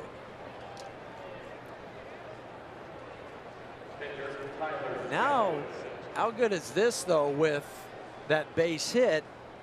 You flip the lineup. Yep. Now you don't have to worry about any double switches if whatever's happening. Well, I wouldn't expect to see Brandon Barnes trying to steal here either. No. This is This is the stop sign, yeah. whatever that sign is. Stay anchored to first.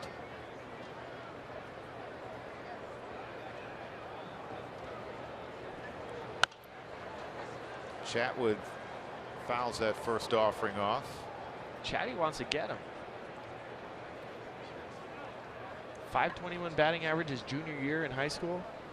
He wants to get one right here.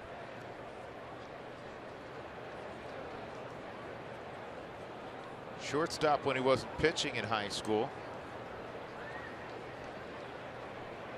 Oh man, and Barnes gets picked off and he's out. That can't happen. No. That cannot happen there. Chatwood has to finish that at bat.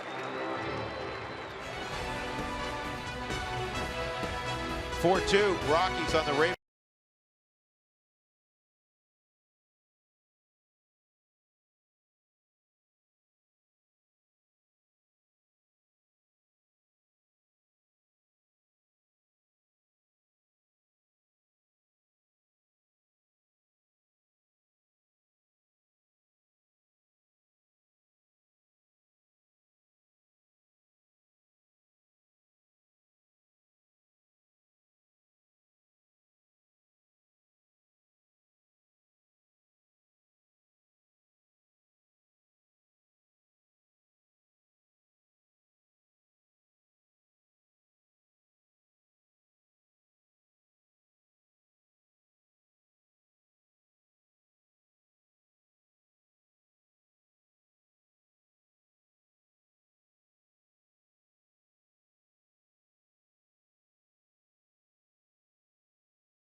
Here's our Kubota pitching performance. It's been an outstanding pitching performance for Tyler Chatwood. Just shy of 2 years from the last time he towed a rubber in the big leagues. He's thrown 6 terrific innings, just a 1 earned run against him. He's not walked anybody. He struck out 3, a ton of ground balls. And the one thing that I think Tyler will be thinking about after the performance today is the throwing error he made. Otherwise, probably talking about a 4-0 shutout right here as he begins work in the 7th inning. A couple of defensive changes for the Rockies. They bring in their everyday center fielder Charlie Blackmon, and Walt will push Brandon Barnes to left. So Barnes in left and Charlie in center. And you mentioned the ground balls for Tyler. 11 ground balls in this game, just 2 flyouts. Phil Gosselin pinch hitting here for Patrick Corbin.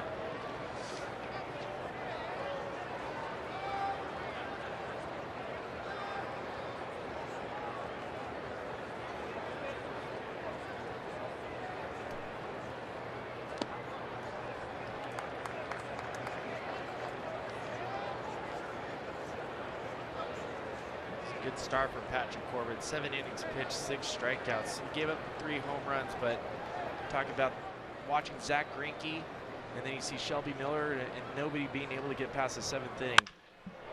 Hard hit ball and through the middle for a base hit.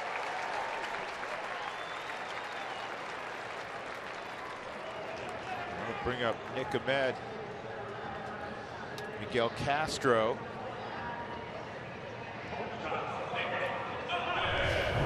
Right back up the box. Right pass. Tyler, pitch up and away on the Subaru strike zone, allowing Gosselin to reach out and hit it. Base hit and a fly ball to right field for Ahmed. Double play ball. There's one, and on to first, not in time. That throw twisted DJ around. And so the Rockies get just one, and that'll bring up Segura. Spun Trevor around where he catches it and then has to spin to make the throw the opposite direction to DJ.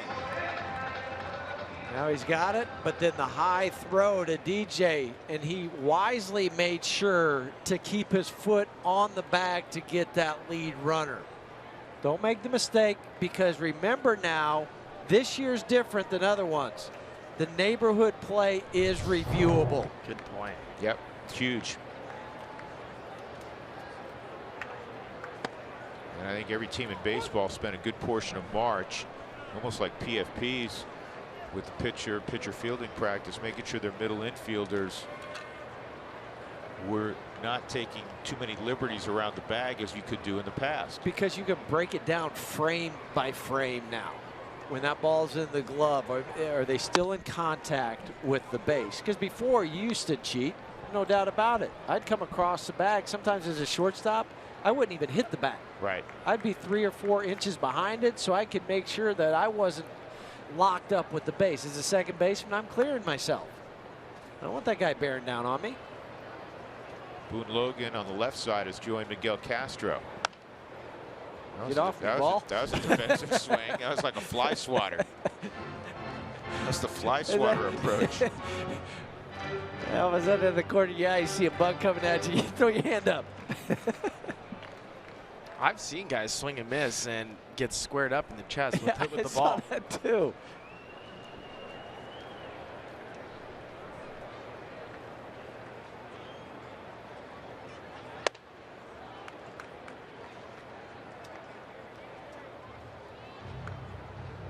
One and two on Segura.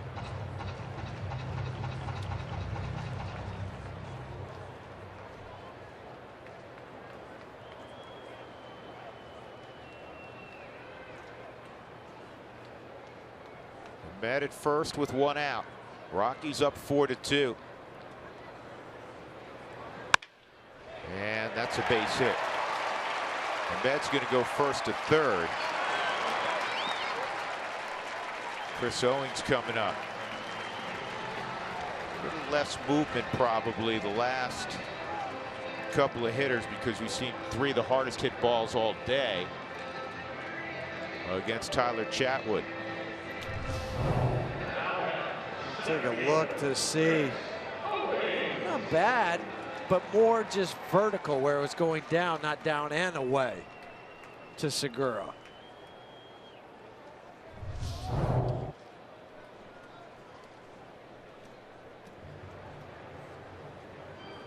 Now the Rockies We'll double switch here with the pitcher. That's why that play last inning was so huge that Jeff was talking about, with Barnes getting picked off, because you wouldn't have to double switch this. So now Parra comes in, Castro's going to come in, power on the right side, with Owings coming up and Paul Goldschmidt in the hole. Rockies by 2 runs as we step away in the 7th from Chase Field.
On social media, from player and team stats to trivia and behind-the-scenes photos, find us on Facebook, Twitter, and Instagram for the latest on the Rockies all season long. Here's the deal. Runners on the corners with 1 out for Arizona in the bottom of the 7th inning. Miguel Castro takes over for Tyler Chatwood after 6 1/3. Chris Owings out of the 2 spot is coming up. Castro pitched the 9th inning in the 10-5 opening night victory for the Rockies on Monday. And this is the first guy that he faced, Chris Owings. Ended up striking him out in that game. Paul Goldschmidt was next, got a ground ball from Paul.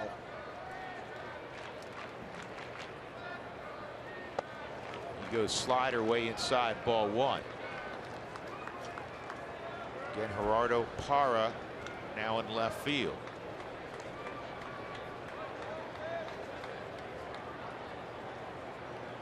Chris Owings, a .339 career hitter against the Colorado Rockies, a .228 career hitter against any other team. 1-1.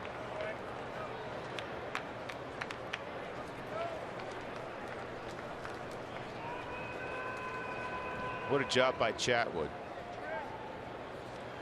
Sensational return. Hard work by Tyler, all the rehab guys, Scotty.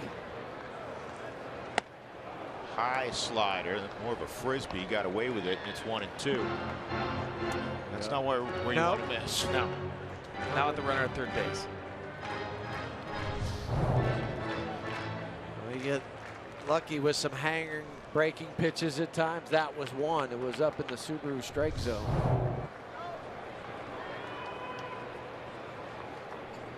Good speed at first. Segura takes off, swung on a miss, throw to second, safe.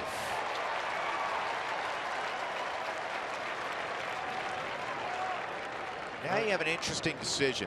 You have Boone Logan in the bullpen. You have Goldschmidt with the base open. Now you say you don't put the go-ahead run on. However, you're talking about Paul Goldschmidt. You could go left on left with Logan and Peralta. As you see, there's. So he stays on the bag.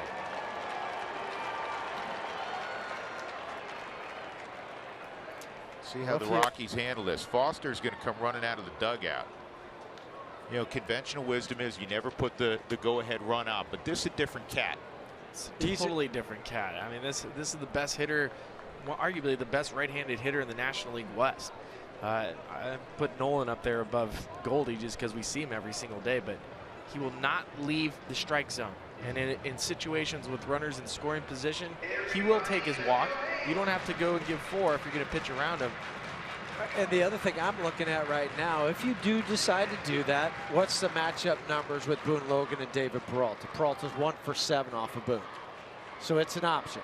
And Peralta's your guy. He's not a platoon guy. I mean, if they went to the bench, you're talking about going to, Tomas or to Ricky Weeks. Slider, strike 1. Well, looking at Peralta's splits, .322 batting average against right-handed pitching, .230 batting average career against left-handed pitching.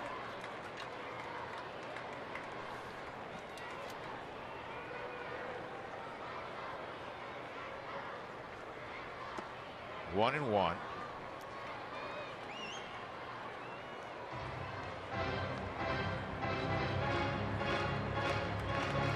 Logan faced him on Monday and struck him out on 3 pitches.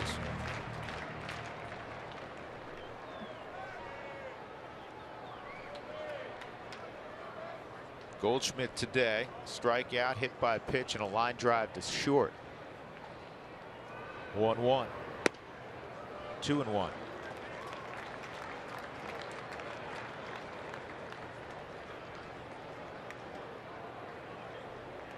Goldie's probably thinking right now, if there's a pitch close, am I going to try to put a swing on this? Slider that's in the zone, very edge of the zone, 2-2. It is a strike on the Subaru strike zone. Yeah, it was up, didn't look with the naked eye like it might be, but it was on the corner. Well, he's just throwing him slider after slider. Got to throw him another one. Down and away. 2-2. Almost pitch. bit. Really good location. You're putting the youngster in a tough spot here. You got Goldschmidt, a young pitcher on the hill, and Miguel Castro. Shows you what he's made of. What do you like here? The There you Express? go, slider. Slider There you go, again? slider again. I like a high fastball.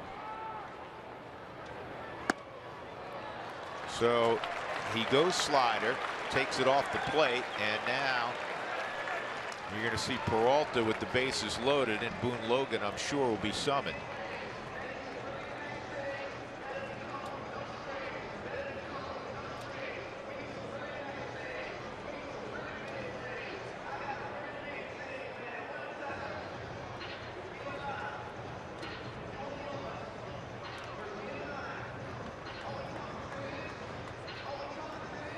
Two outs, bases loaded. The Rockies holding on to a 4-2 advantage in the 7th inning down in Arizona. And here comes the vet.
Bottom of the 7th inning.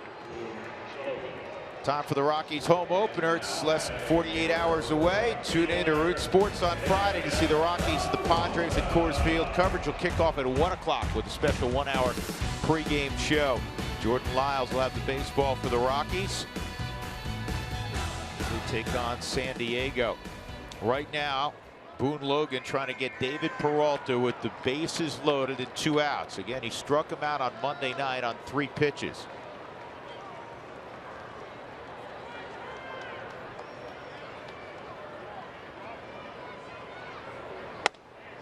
And he throws 93 in on the hands, ball 1. Last year's numbers in 60 games for Boone. Just 35 and a 13. More just coming in to try to get one guy, maybe a out or 2. Goes to that slider. It's 1-1. And Boone has dealt with various elbow injuries the last few years. Was limited at times last year. He had a great debut on Monday, though. He faced 5 hitters and got all 5. And he carved them up.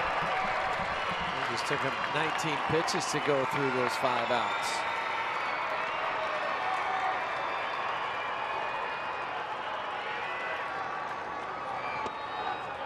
Two and 1.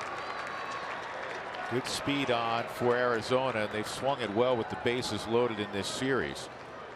They have Ahmed at third, Segura the tying run at second, and Paul Goldschmidt is no slouch, as most of you know, at first base.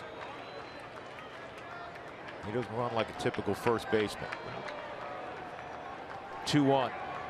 And a routine ground ball to second. DJ's got it, and Boone Logan does his job. Left on left. He gets David Peralta. No harm done as we go to the 8th. The Rockies 4 and the Diamondbacks 2.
Big story again.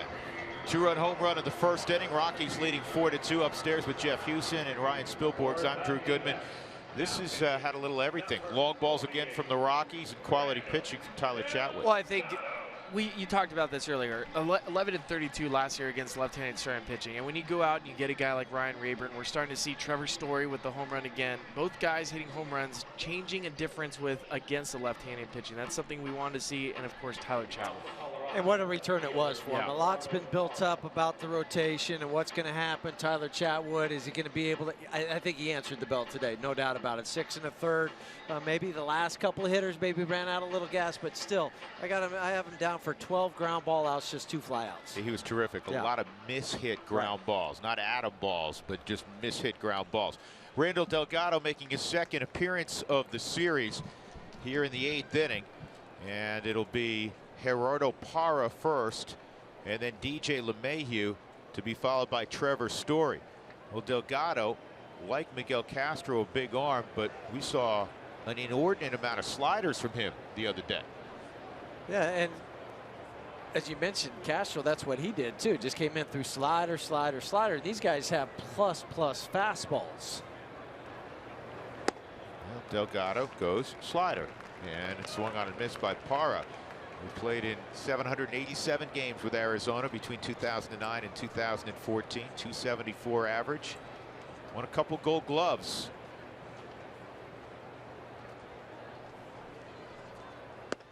Really thought him winning that first Gold Glove was something, because I don't think around the league he'd been recognized yet as really a starting outfielder. You're right. They viewed him as a fourth outfielder, and a fourth outfielder going out and winning a Gold Glove, well, he proved a lot of people wrong. Gerardo with the good eye, 2-1. I love how Walt described Parra hitting in that 5 spot typically for the Rockies. He said, yeah, he may not be the 30 home run type of 5-hole hitter. He said, but he's going to hit a lot of doubles. He's a contact guy. He runs well. And this ball is slicing toward left center field, moving over his Owens, and he makes the catch. Well, fans, the first 10,000 of you through the gates on Saturday, April 9th will receive a Colorado Rockies 3/4 sleeve T-shirt. Saturday, April 9th against San Diego. DJ's got 2 home runs in the series. And think about this, folks. The Rockies have hit 10 home runs here at Chase Field. The most home runs in the first 3 games of the year. The Tigers in 2006, I vaguely remember this, it went off. They had 15 home runs in the first 3 ball games. Next best, the 2011 Rangers with 11, and then you have the Rockies and the 98 Mariners with 10. That's all time. That's how prolific the Rockies have been with the long ball here in the first 3 games of the season. And the 10 home runs in a road 3-game series for the Rockies ties their team record. That was going to be my next point, because if people are just looking at the home run total and see that list, oh yeah, there's Coors Field again. Well, I swear, I think 75% of the quote-unquote journalists out there who cover baseball, they do that. They just write it off. It's like the scout we were talking about with DJ. Oh yeah, it's a Coors Field creation. Really? He led the club in road batting average, 281 last year. Last time I checked, that's real solid. Well, and then if you look at Nolan Arenado's numbers last year, 22 home runs on the road, hit 42 homers, had more homers on the road than he did at home. Yeah. And if you go and check, most players are going to be more comfortable at home, and their offensive numbers typically at home are going to be slightly better than on the road, or even profoundly better. Well, it's just a comfort level. Yeah. Plain and simple. 2-2 on LeMahieu with Trevor on deck. Chad Qualls getting ready to go in the 8th inning for Colorado.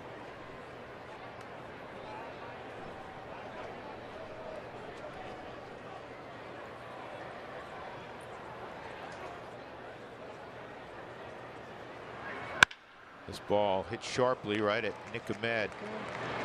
2 outs.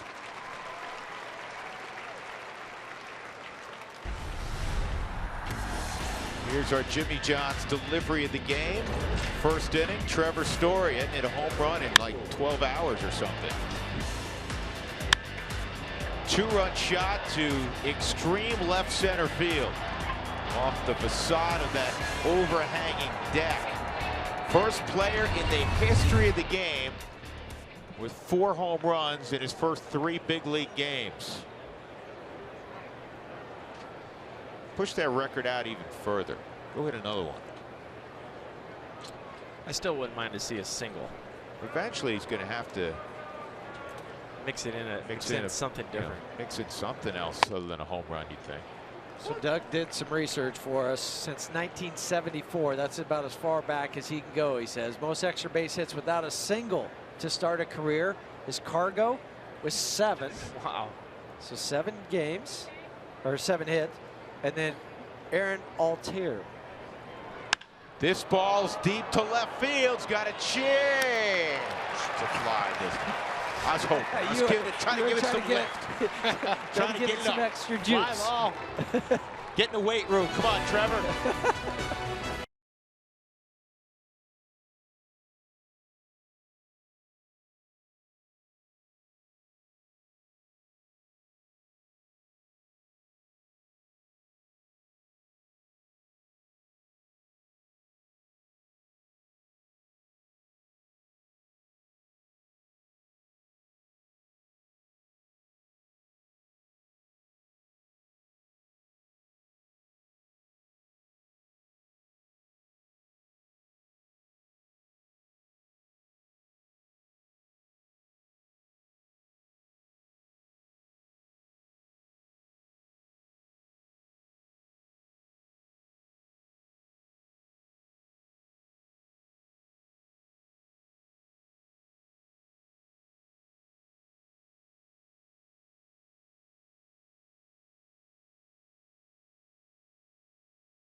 Rockies baseball on Root Sports is brought to you by Southwest Airlines. Transparency, low fares, nothing to hide. And by Subaru. Love, it's what makes a Subaru a Subaru. Chase Field in Phoenix. The Rockies won the opener 10-5. Blew a 4-run lead yesterday, fell 11-6. Bottom of the 8th, they lead. Jake Lamb against Boone Logan with the left-on-left matchup a possibility. Qualls remains in the bullpen, and Logan has the first pitch in there for a strike. Lamb's 0 for 3. Brandon Drury on deck. And swung on a miss. And then you have another left-handed bat scheduled in Chris Herman, the catcher. And that's why you might see Boone stay out there. You know, even if you get the first hitter, let him face Drury, and then decide, you know, if Chip Hale goes to the bench and brings a right-hander, then you go to Qualls. And he struck him out on 3 pitches. Or you could just go to the pen now after this strikeout. We'll see how Walt plays it. He's going to go to the slider, pen. slider, slider.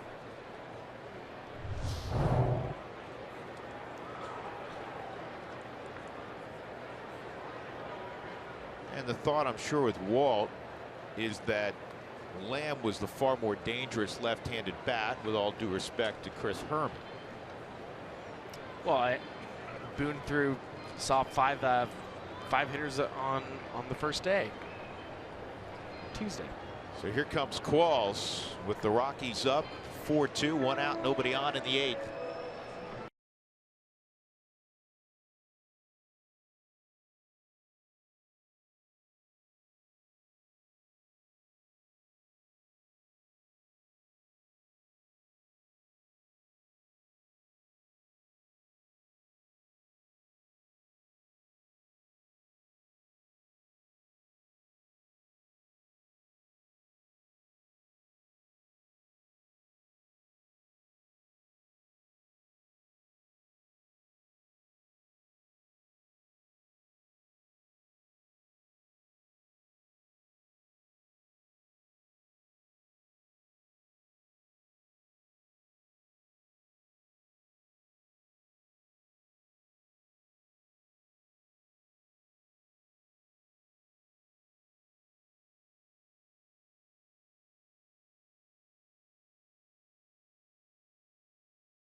link to what's next. The Friday home opener matchup, Lyles for the Rockies, Colin Ray for San Diego. Lyles hoping for a year of good luck and good fortune with the injury bug. I mean, it's never been his arm. It's always been, a hand, a foot, a toe. Some strange injuries for Lyles the last couple of seasons. Chad Qualls with 1 out in the 8th inning. The super sinking reliever will face Brandon Drury here. Drury had an infield hit in the 6th, 1 for 3 against Tyler Chatwood. Chatwood on the plus side, Patrick Corbin on the other side. And that's the strike. Second appearance in these 3 games for Chad. 3rd of an inning. Gave up a hit, but also recorded an out in that opening day win.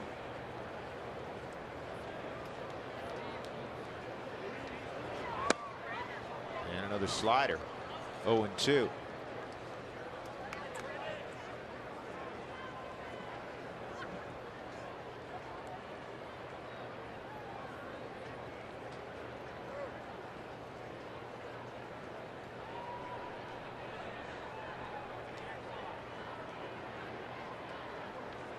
Two on Drury. Takes that off the plate. 1-2.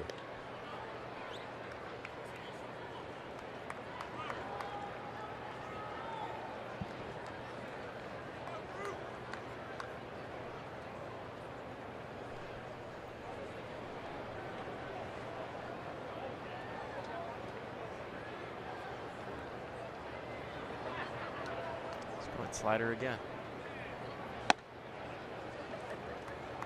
2-2. Ball signed a 2-year deal in the offseason and come to Colorado, Houston last year.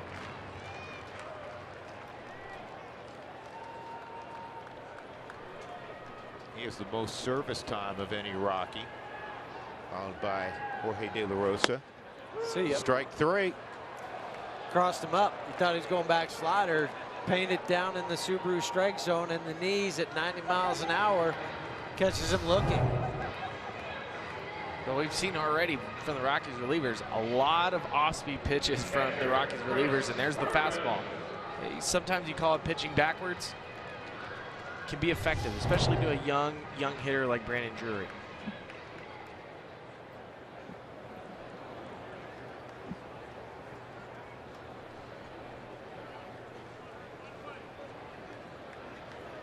Chris Herman, strikeout, ground out, fly out. 2 outs in the 8th. Rockies up 4-2. Lays down a bunt. It goes foul.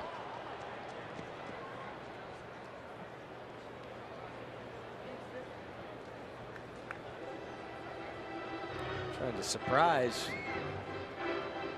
attack with the bunt, but all he was trying to do was bring that tying run to the plate. Right now they have Wellington Castillo in the on-deck circle. In the pitcher's spot. Castillo represents the most power along with Ricky Weeks on their bench. Chip Hale not afraid to use the only other catcher he's got on his bench, potentially. 0-1. And this ball's lifted to shallow left, and coming on's Parra. He'll make the catch, and it's a good solid inning in combination. Boone Logan for 1 out, and then 2 from Chad Qualls. 4-2 as we go to the 9th, Colorado.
It's a dollar, a dollar, a dollar.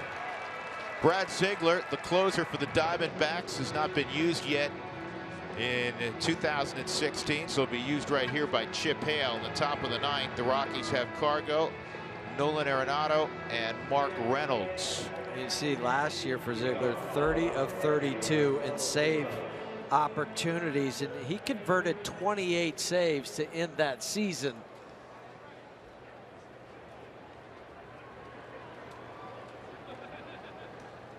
Cargo, a couple of strikeouts and then a sharp single against Patrick Corbin, 1 for 3. He's hitting all 3 ball games so far this year.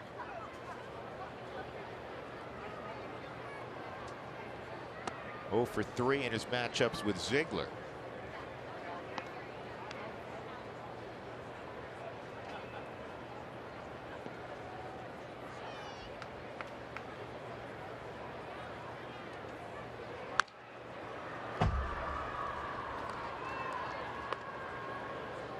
Ziegler out on the hill. This is his 313th game in a D-backs uniform.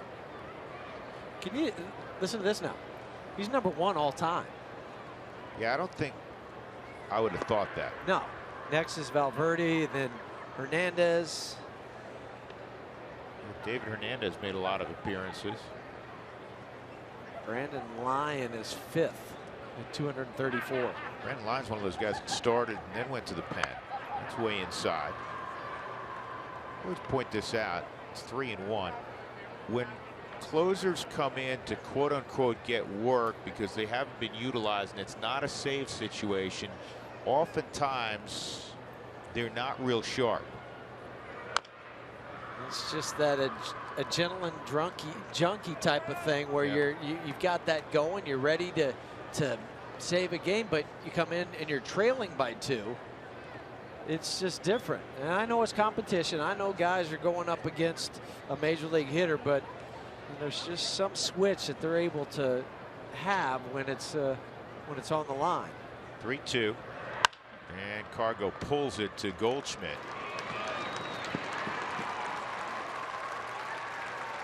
MLB.TV Premium, the #1 live streaming sports service, is now available. Join the millions of subscribers. Watch every out-of-market game live in true HD on over 400 devices.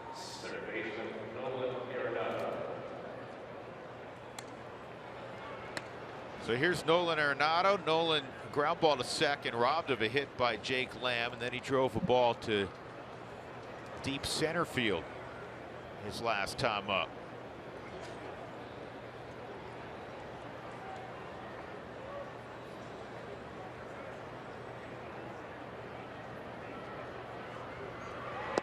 Go back to, we were talking about BABIP earlier in the ball game, and we're talking about Nolan and his low number. I think the one misleading fact with that BABIP is home runs are not included. Yep. Because it's not technically a ball in play, which I don't quite understand. Oh, it's a ball that went over the field of play. Yeah, but that's not included in that number.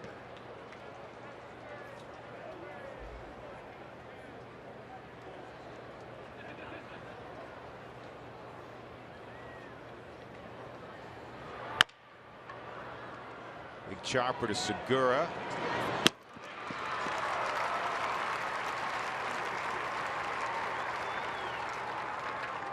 Two outs. That'll bring up Mark Reynolds as Jake McGee prepares to throw the bottom of the 9th inning. Reynolds nothing for 3.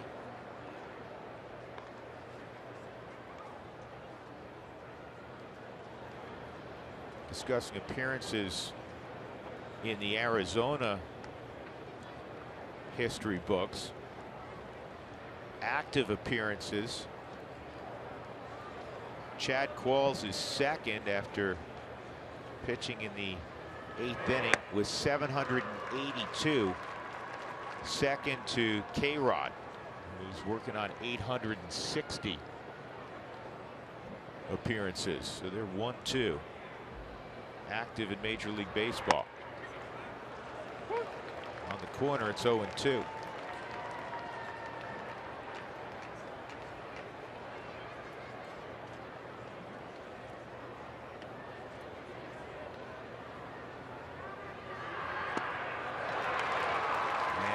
strikes out. So Ziegler works a 1-2-3 ninth.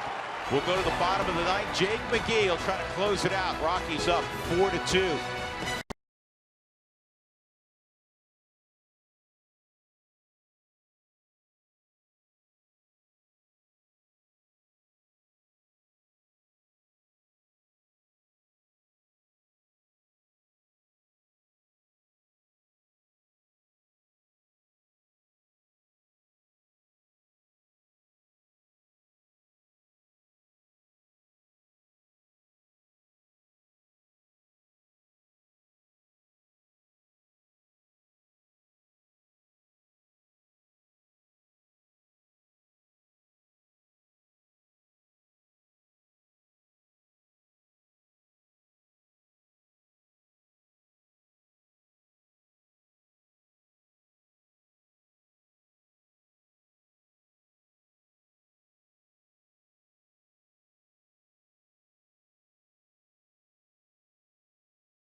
Bottom of the ninth inning. Who wants tacos? Fans follow @RootsSports_RM on Twitter to receive alerts for the Rockies taco special when the Rockies score 7 or more in a game. Rockies got a very high quality start from Tyler Chatwood. 6 1/3, 2 runs, just 1 earned, 7 hits, no strikeout, or excuse me, no walks and 3 strikeouts. And Jake McGee will make his debut in a Rockies uniform, and he came to Colorado from Tampa. Traded along with German Marquez for Corey Dickerson and a good-looking prospect at third base, Kevin Plotto. Now, he was drafted in the 5th round out of Reno, Nevada, out of a high school in Reno in 2004. He saved 6 games last year, 19 the year before. His first save came in 2013. He's been one of the premier setup men in the American League the last few years. He pounds the strike zone with a fastball. In fact, the Rockies picked up the 2 guys that utilize a fastball more than any other pitcher in baseball in the offseason. The disabled Jason Mott and McGee. I mean, you know what's coming, Huey. Gonna get the fastball. Now, he did work a lot on his curveball during spring training, but that was just to develop a secondary pitch. But now it's going to be fastballs. This is Jake's 298th Major League game, as we saw 26 career saves. 319 strikeouts in just 259 2/3 innings. And the other thing you got to love is he doesn't walk guys. Last year, 48 strikeouts, just 8 walks. He was injured a little bit last year, and that's why his innings were down. The year before, in 71 1/3 innings, 90 strikeouts, and he walked only 16. Ricky Weeks will pinch hit. It's 8-9-1. This is the pitcher spot, and there's a heater for strike 1.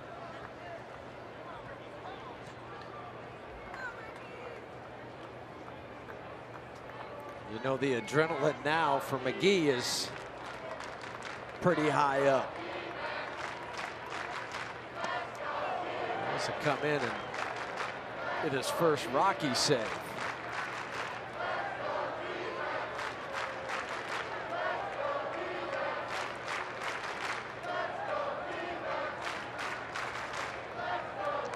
One and one on Weeks. Just off the corner, 2-1.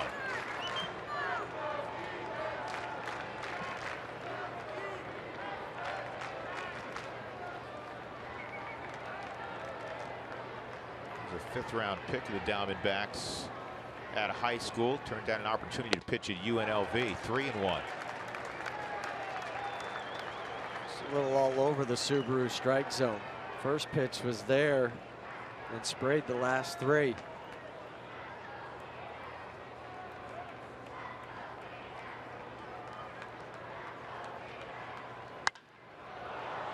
This is potentially playable. Reynolds does have room, and he makes the catch, 1 out.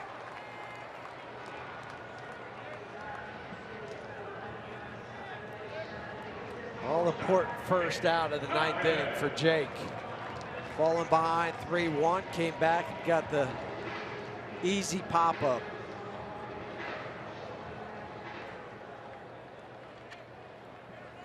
Nick Ahmed, 1 for 3, singled and scored in the 3rd inning.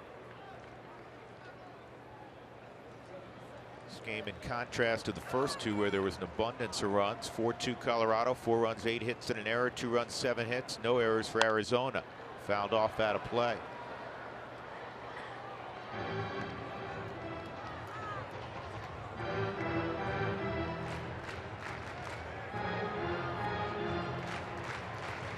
McGee's fastball last year averaged 94.5. The year before, and the year before that, 13 and 14, it averaged 96.3.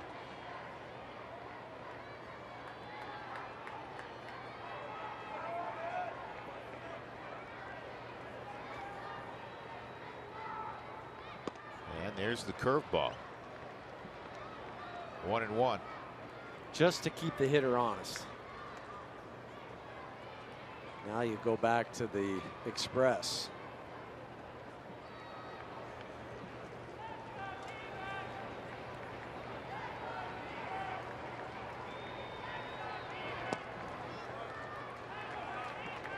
Two and one.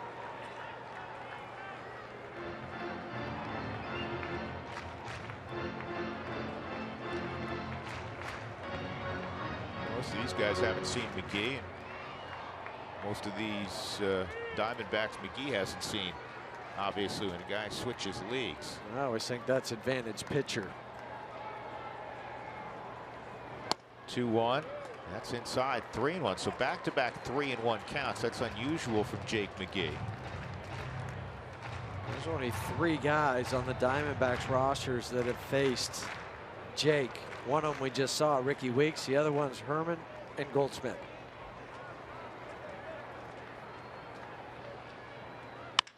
And Ahmed hits this ball to left center field and deep and gone. And now it's a 1-run game. First home run of the year for Nick Ahmed. He got a high fastball. He didn't miss it.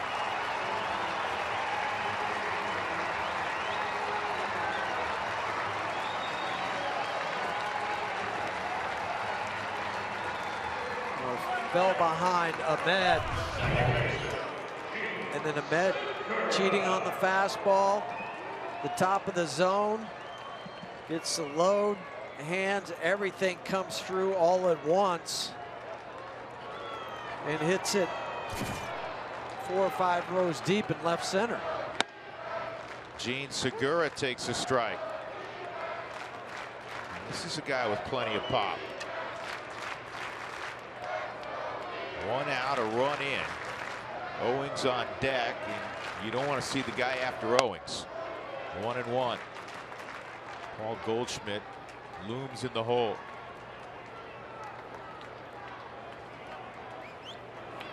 How big's that home run now by Ryan Rayburn in the 7th? Give the Rockies a 2-run lead at the time. Right, and to give you that margin of error.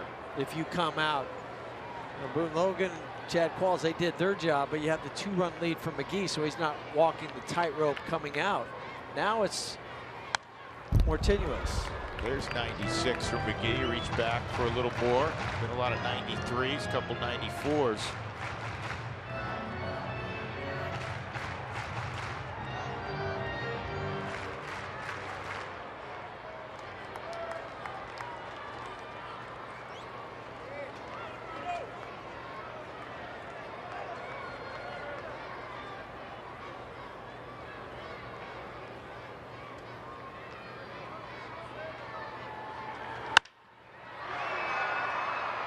Cargo near the line, plenty of room.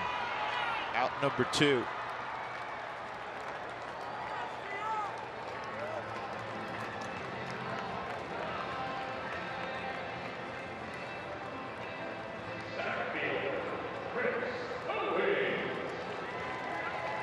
Chris Owings tonight, single in 4 trips.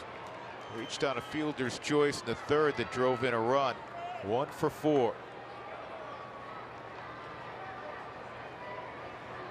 Infield straight up. Outfield a little bit of a shade toward right. And strike one. I like that. The last two hitters for Jake, he's come back and started first pitch strike. First two batters, it was ball.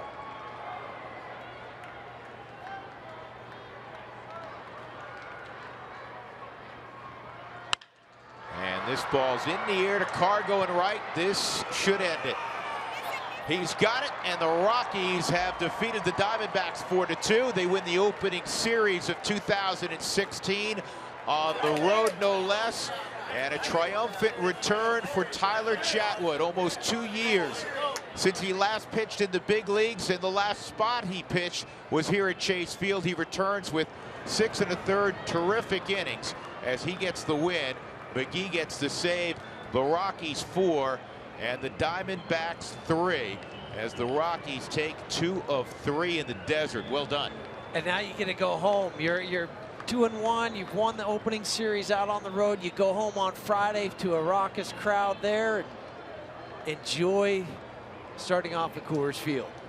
Absolutely. So a lot of good things for the Rockies. 10 home runs. The Trevor Story story as well. A whole lot to do in the post-game show. Let's get you there right now. Mark Stout, Corey Sullivan. Guys.